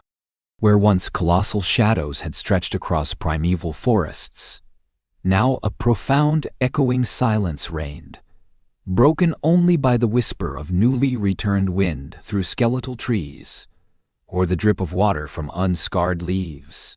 The great reptilian dynasties, which had lorded over the planet for an eternity, were gone. Their thunderous footsteps, their guttural roars, their very immensity had vanished, leaving an astonishing void. Life, in its infinite, stubborn resilience, had never truly ceased. Deep beneath the poisoned surface, within burrows carved from ancient soil, or high in the surviving pockets of verdant canopy, the inheritors stirred. They were small, these creatures, many no larger than a house cat, some barely the size of a shrew. Clad in fur, warm-blooded, and largely nocturnal, they had navigated the long night of extinction by virtue of their insignificance. They scavenged, they burrowed, they bred with astonishing rapidity, their metabolisms finely tuned to survive scarcity. Their very obscurity had been their salvation. Now, with the slate wiped clean, a colossal opportunity beckoned. The planet was an empty canvas, its ecological niches yawning open, waiting to be claimed. This was the Paleogene period, an epoch that would witness a burst of evolutionary innovation, unparalleled in its speed and diversity. The descendants of those small, furtive survivors, liberated from the crushing shadow of reptilian dominance, were poised to explode into every conceivable form, to scale mountains, to plumb oceans, to reclaim the very air. Climate, in the wake of the KPG event, began a gradual, profound warming trend. Lush, humid forests spread their verdant canopies across vast swathes of the continents, from pole to pole. Palm trees swayed in what would one day be icy Arctic landscapes, and crocodiles basked on the shores of what would become frozen fjords. It was a world of verdant abundance, a greenhouse earth, and the perfect crucible for a new age of life. Among the earliest pioneers of this mammalian radiation were creatures like a Plesiadapus, a small tree-dwelling animal that, while not a true primate, shared an ancestral lineage. Its tiny bright eyes, set somewhat to the sides of its head, were already beginning to shift forward, a precursor to the stereoscopic vision that would become crucial for navigating the three-dimensional labyrinth of the forest canopy. Its digits, though still tipped with claws, showed an increasing dexterity, grasping branches with a developing precision, plucking fruits and insects with nimble ease. These were the first tentative steps towards the lineage that would one day ponder the stars. They scampered and leapt through the dappled sunlight, a blur of brown fur against the emerald leaves, their lives a constant ballet of foraging and evasion. On the forest floor, and along the burgeoning edges of what would one day become open plains, trotted another evolutionary pioneer, Hyracotherium, also known as Viohippus. To the modern eye, this creature would scarcely resemble a horse. Standing no taller than a fox, with an arched back and 4 toes on its front feet, 3 on its hind, it moved with a delicate, springy gait. Its teeth, adapted for browsing on soft leaves and forest foliage, hinted at a different diet from its grazing descendants. Shy and vulnerable, it browsed amidst the undergrowth, a tiny, nimble herbivore in a world still recovering its equilibrium. It was an unlikely ancestor to the thundering herds of the future, yet in its slight frame lay the blueprint for speed, endurance, and the conquest of the open grasslands. Alongside Hyracotherium, and also evolving from humble beginnings, were the ancestors of the rhinoceros. Creatures like Hyraceus, resembling a slender, hornless tapir, browsed on tougher vegetation in the developing forests and swampy lowlands. They were sturdier than the early horses, their bodies built for pushing through dense undergrowth rather than speed. Their bulk, though modest by modern standards, marked them as creatures on a different evolutionary path, one that would lead to defensive armor and formidable presence. They moved with a placid determination, their thick hides protecting them from thorny bushes, their broad teeth grinding down fibrous plant matter. As the Paleocene gave way to the Eocene, millions of years flowed like a slow river, carrying with them profound changes. The initial burst of diversification accelerated into a grand evolutionary experiment. The world was still warm, still lush, but new pressures emerged. As the first generations of mammals filled the most obvious niches, competition intensified. To survive, to thrive, creatures began to specialize, to grow, to adapt with astonishing creativity. Size became a significant advantage. Larger bodies offered better defense against the burgeoning ranks of carnivorous mammals, which were themselves growing from their own small predatory ancestors.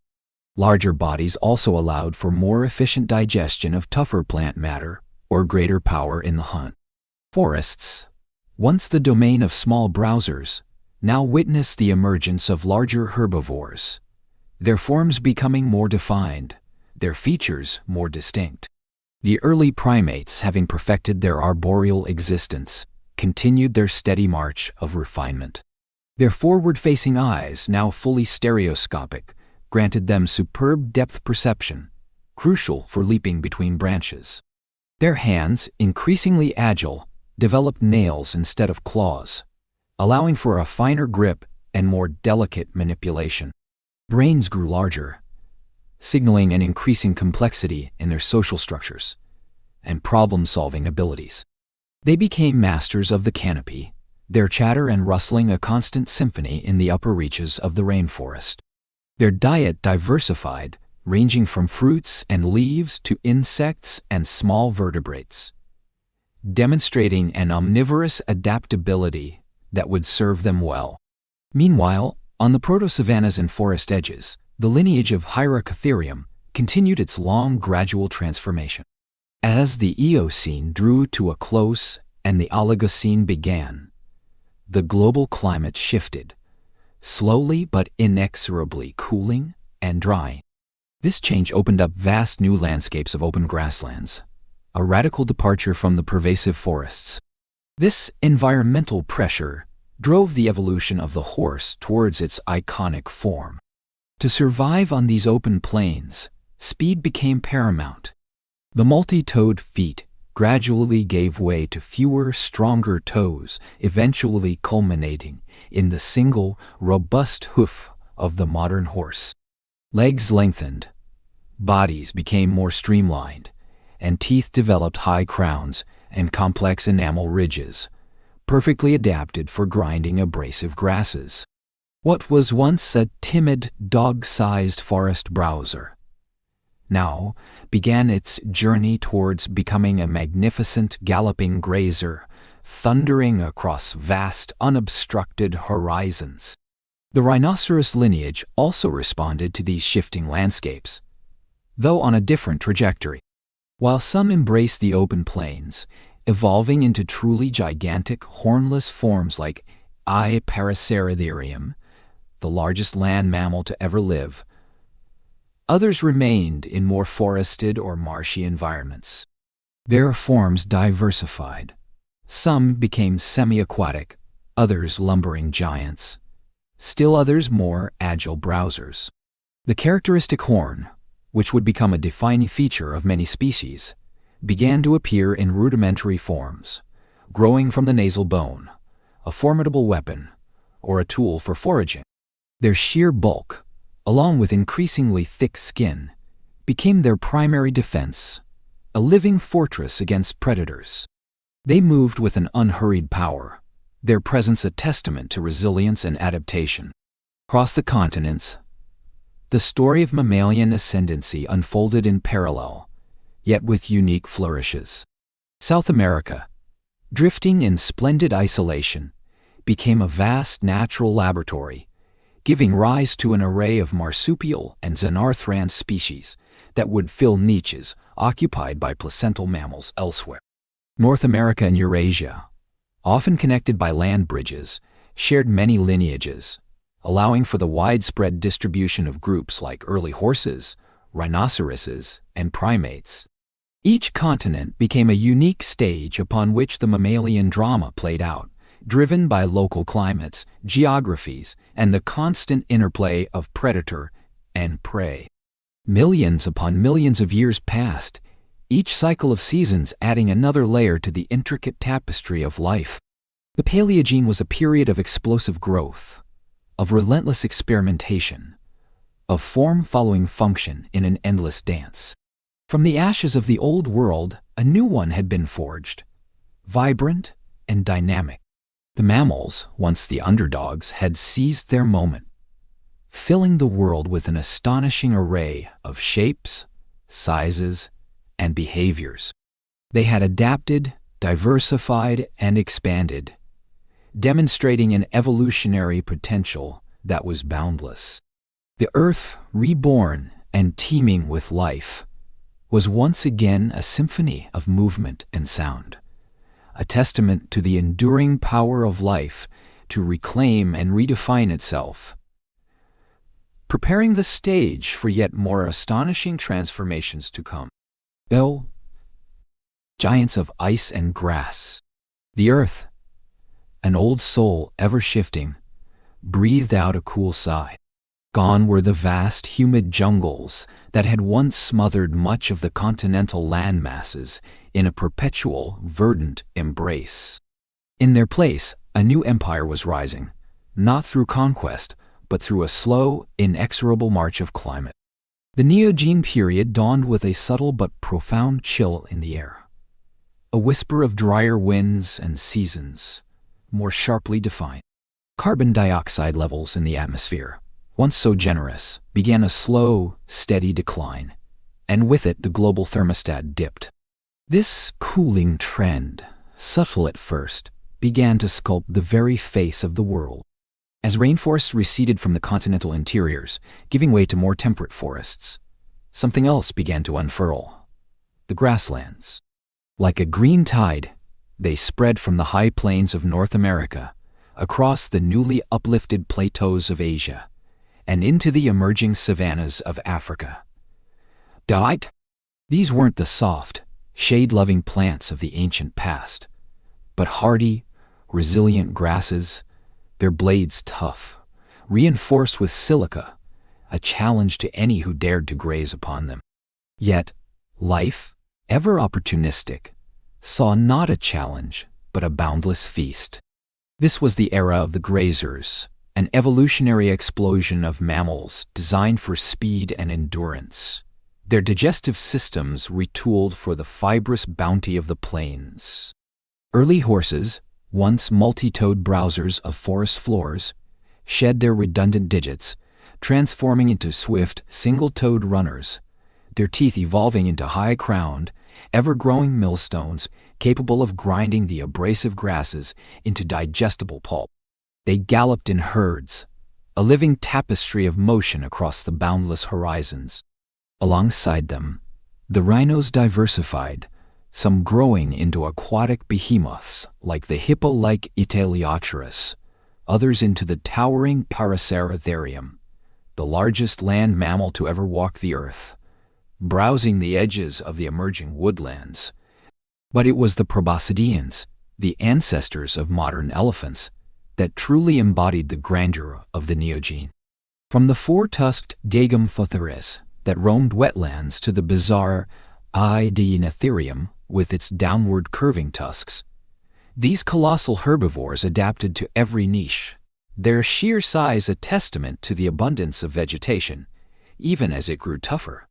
They were living fortresses, their thunderous steps shaking the very ground beneath them, their trumpeting calls echoing across nascent savannas.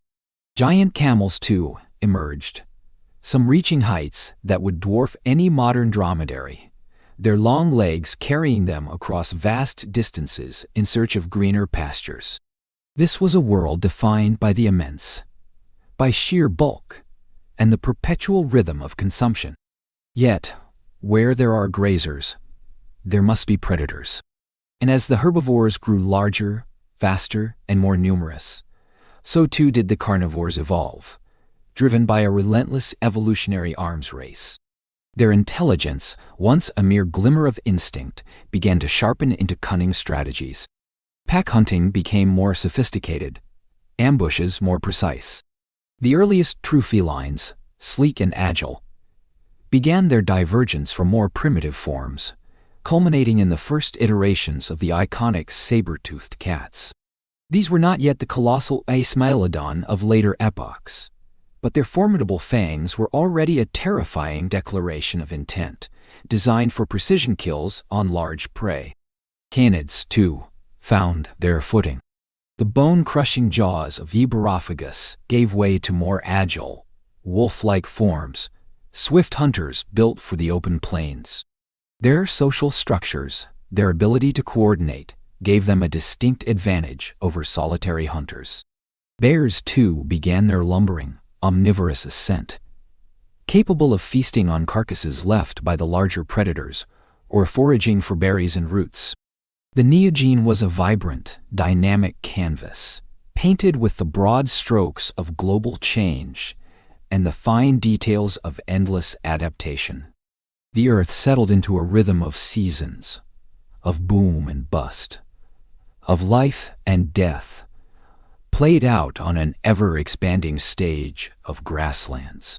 It was a period of incredible diversification, laying the foundational blueprints for many of the mammalian orders we recognize today, scaled up to truly magnificent proportions. For millions of years, the planet hummed with the energy of these magnificent beasts, a testament to life's capacity to thrive even as its environment relentlessly shifted. But the Earth was not done reshaping itself. The long, slow cooling trend of the Neogene was merely a prelude, a grand overture to a truly dramatic shift. As the Pliocene epoch, the final act of the Neogene, drew to a close, a new and far more profound chill began to creep across the planet. The rhythms of temperature fluctuations became more pronounced, more extreme. The great ice sheets that had long been confined to the polar regions stirred, growing restless, beginning their monumental march southwards. This was the dawn of the Quaternary period, a time defined by the relentless pulse of ice ages. It began approximately 2.6 million years ago, not with a sudden cataclysm, but with an intensifying rhythm of glacial and interglacial cycles.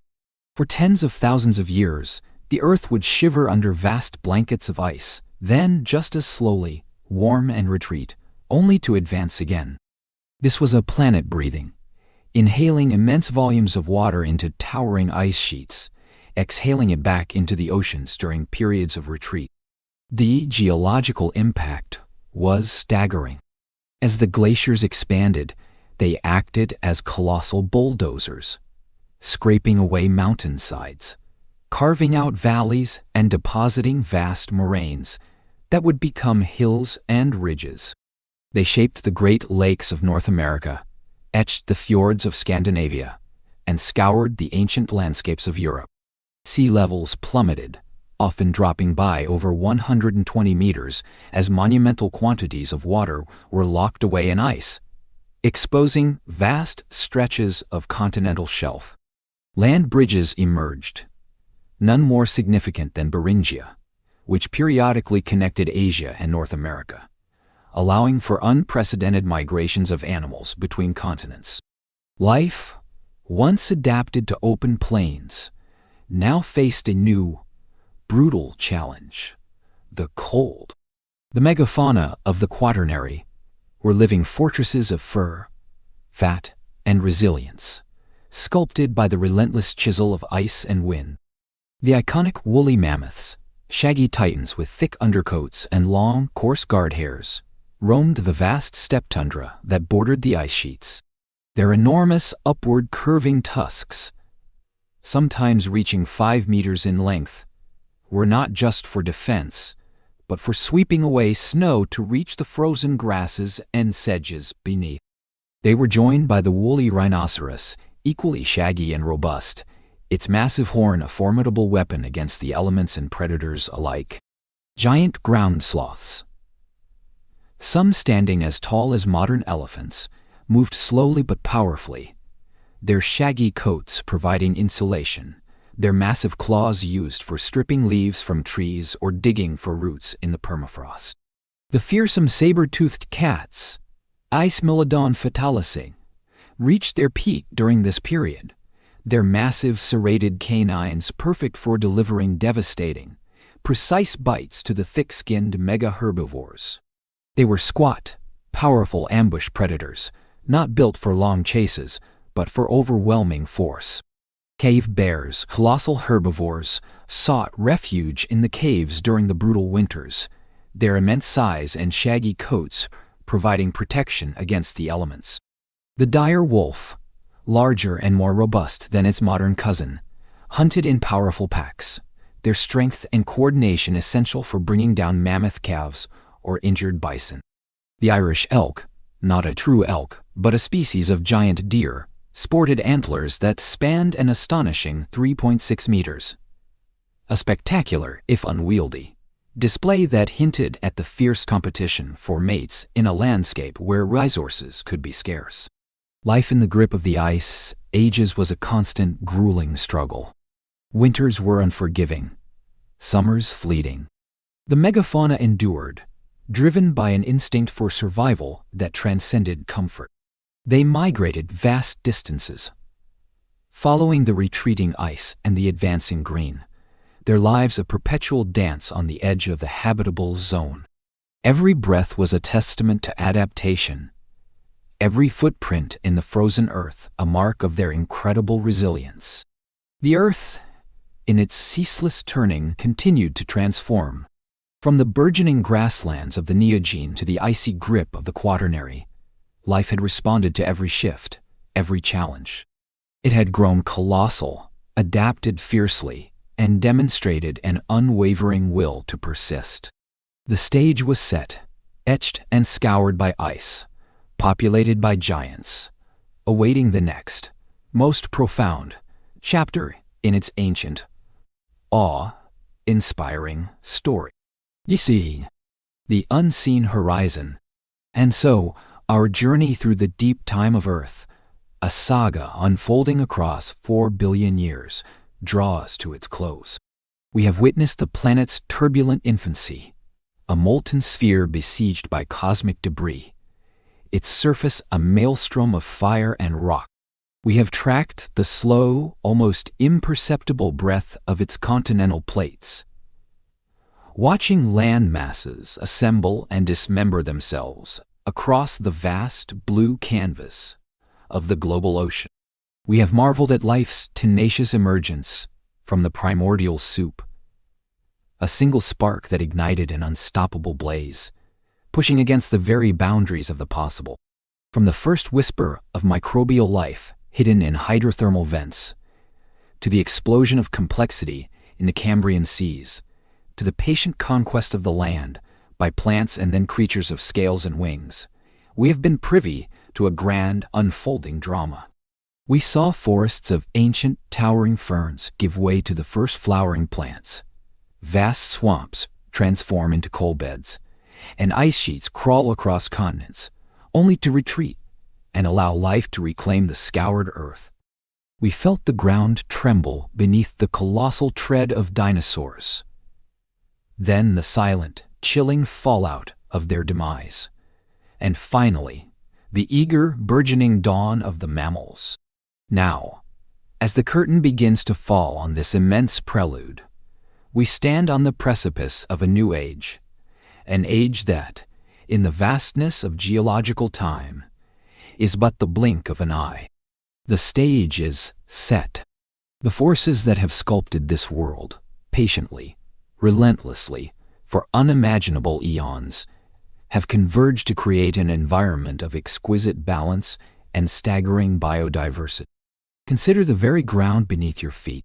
It is not static, but a testament to a dance as old as the planet itself. Molten heart of Earth still churns, driving the colossal grind of tectonic plates. These are the master sculptors, lifting mountain ranges from the sea, tearing continents asunder, and forging new land through volcanic fury. The Himalayas, a young range in geological terms, still scrape against the sky, a crumpled testament to the collision of the Indian and Eurasian plates.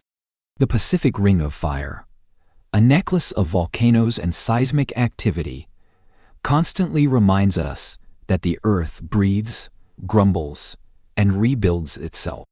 These are not events of cataclysmic suddenness in the long view, but the slow, inevitable creep of planetary metabolism. Over the billions of years, this ceaseless motion has created the very basins for our oceans, the fertile valleys for our rivers, and the mineral-rich veins that underpin the complexity of our modern world. It is a slow, powerful artistry that has never ceased, laying down the very foundation upon which all life would build. And life, in turn, became a sculptor itself. The earliest cyanobacteria, humble as they were, performed an alchemical miracle, transforming the planet's toxic early atmosphere into the oxygen-rich air we breathe. The oceans, once barren except for single cells, became vibrant, intricate tapestries of life, each creature, from the smallest plankton to the largest whale, playing a role in regulating the planet's chemistry and climate. Forests, marching across continents, drew carbon from the air, cooled the land, and created the very soils that nourished them. The roots of trees cracked rocks, their fallen leaves enriched the earth, and their sheer collective biomass reshaped atmospheric composition. This intricate, reciprocal relationship between geological forces and biological innovation is the true narrative of Earth. Life did not merely adapt to its environment. It fundamentally altered it. It terraformed its own home, turning a hostile, alien world into one ripe with possibility. The planet and its inhabitants became a single co-evolving system, each influencing the other in a feedback loop of astonishing complexity. We have seen how this system has been tested.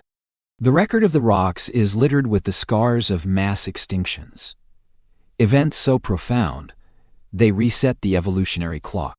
The Permian-Triassic extinction, the Great Dying, erased over 90% of marine species and 70% of terrestrial vertebrate species. Cretaceous-Paleogene event, likely triggered by an asteroid impact, brought an end to the reign of the dinosaurs.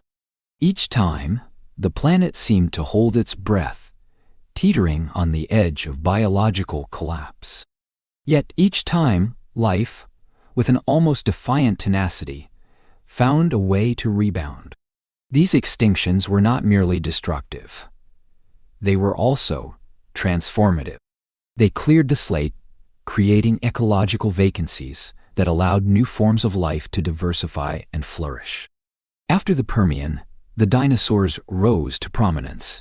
After the Cretaceous, the mammals, previously relegated to the shadows, exploded into an astonishing array of forms, filling every niche, from the smallest shrew to the largest elephant. This resilience, this capacity for reinvention in the face of cataclysm, is perhaps the most awe-inspiring lesson from deep time. Life does not merely survive. It learns, adapts, and evolves with an ingenuity that seems boundless. As we approach the eve of human emergence, we find a world that, while still dynamic, has settled into patterns that would become familiar.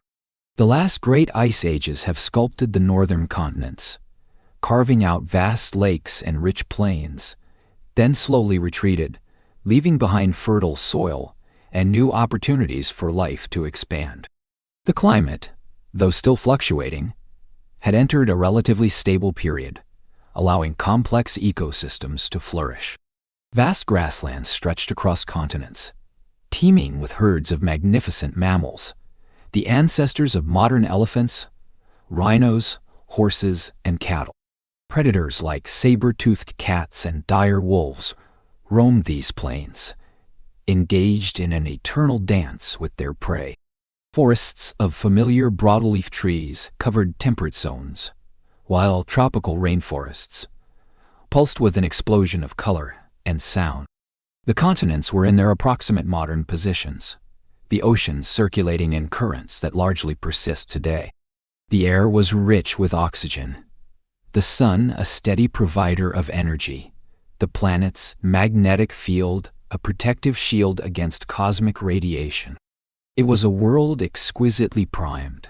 The long, painstaking work of geological forces had created the landforms, the mineral wealth, and the climate zones.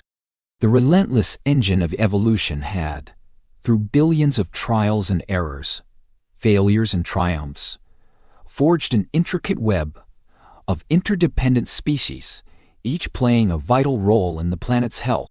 The accumulated legacy of Earth's past, its buried carbon, its vast water reservoirs, its atmospheric composition, its very topography, all contributed to the conditions that were now ripe. The stage was not merely set, it was meticulously crafted. Every river carved, every mountain raised, every species diversified, every extinction endured, was a brushstroke in this grand masterpiece. The emergence of the hominids, our direct ancestors, was not a sudden, disconnected event, but the latest iteration in this ceaseless flow of life, shaped by the very same forces that sculpted the dinosaurs and the earliest microbes.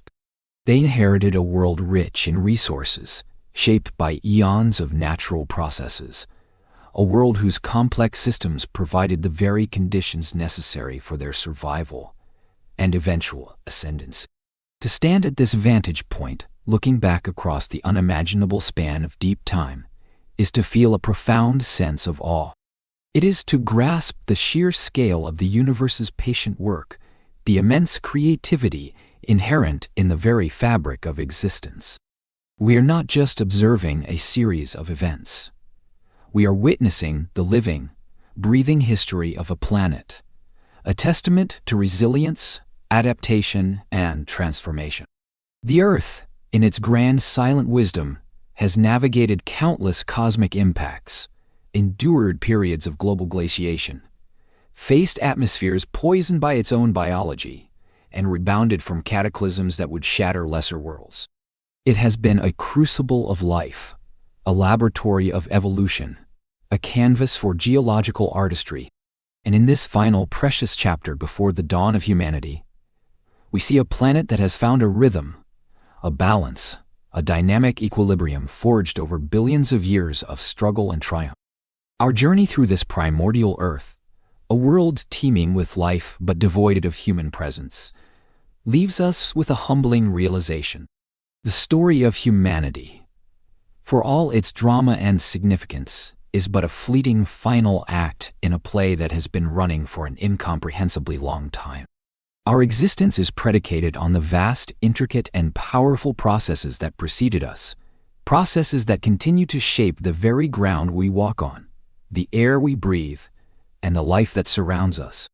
We are inheritors of a legacy beyond measure, a world forged in fire and ice, nurtured by sunlight and water, shaped by the grinding gears of tectonics and the silent roar of evolution. The deep past is not merely history, it is the very foundation of our present, a constant, powerful reminder of the planet's enduring power and the tenacious, beautiful miracle of life itself. And as we conclude our observation of this magnificent prehistoric canvas, we are left with a lingering sense of wonder, a quiet reverence for the long, complex saga that precedes our own existence, and the profound, humbling understanding that we are but a small, brief chapter. The planet endures, a testament to forces far older and far greater than anything we can truly comprehend. And in that endurance lies its most profound lesson.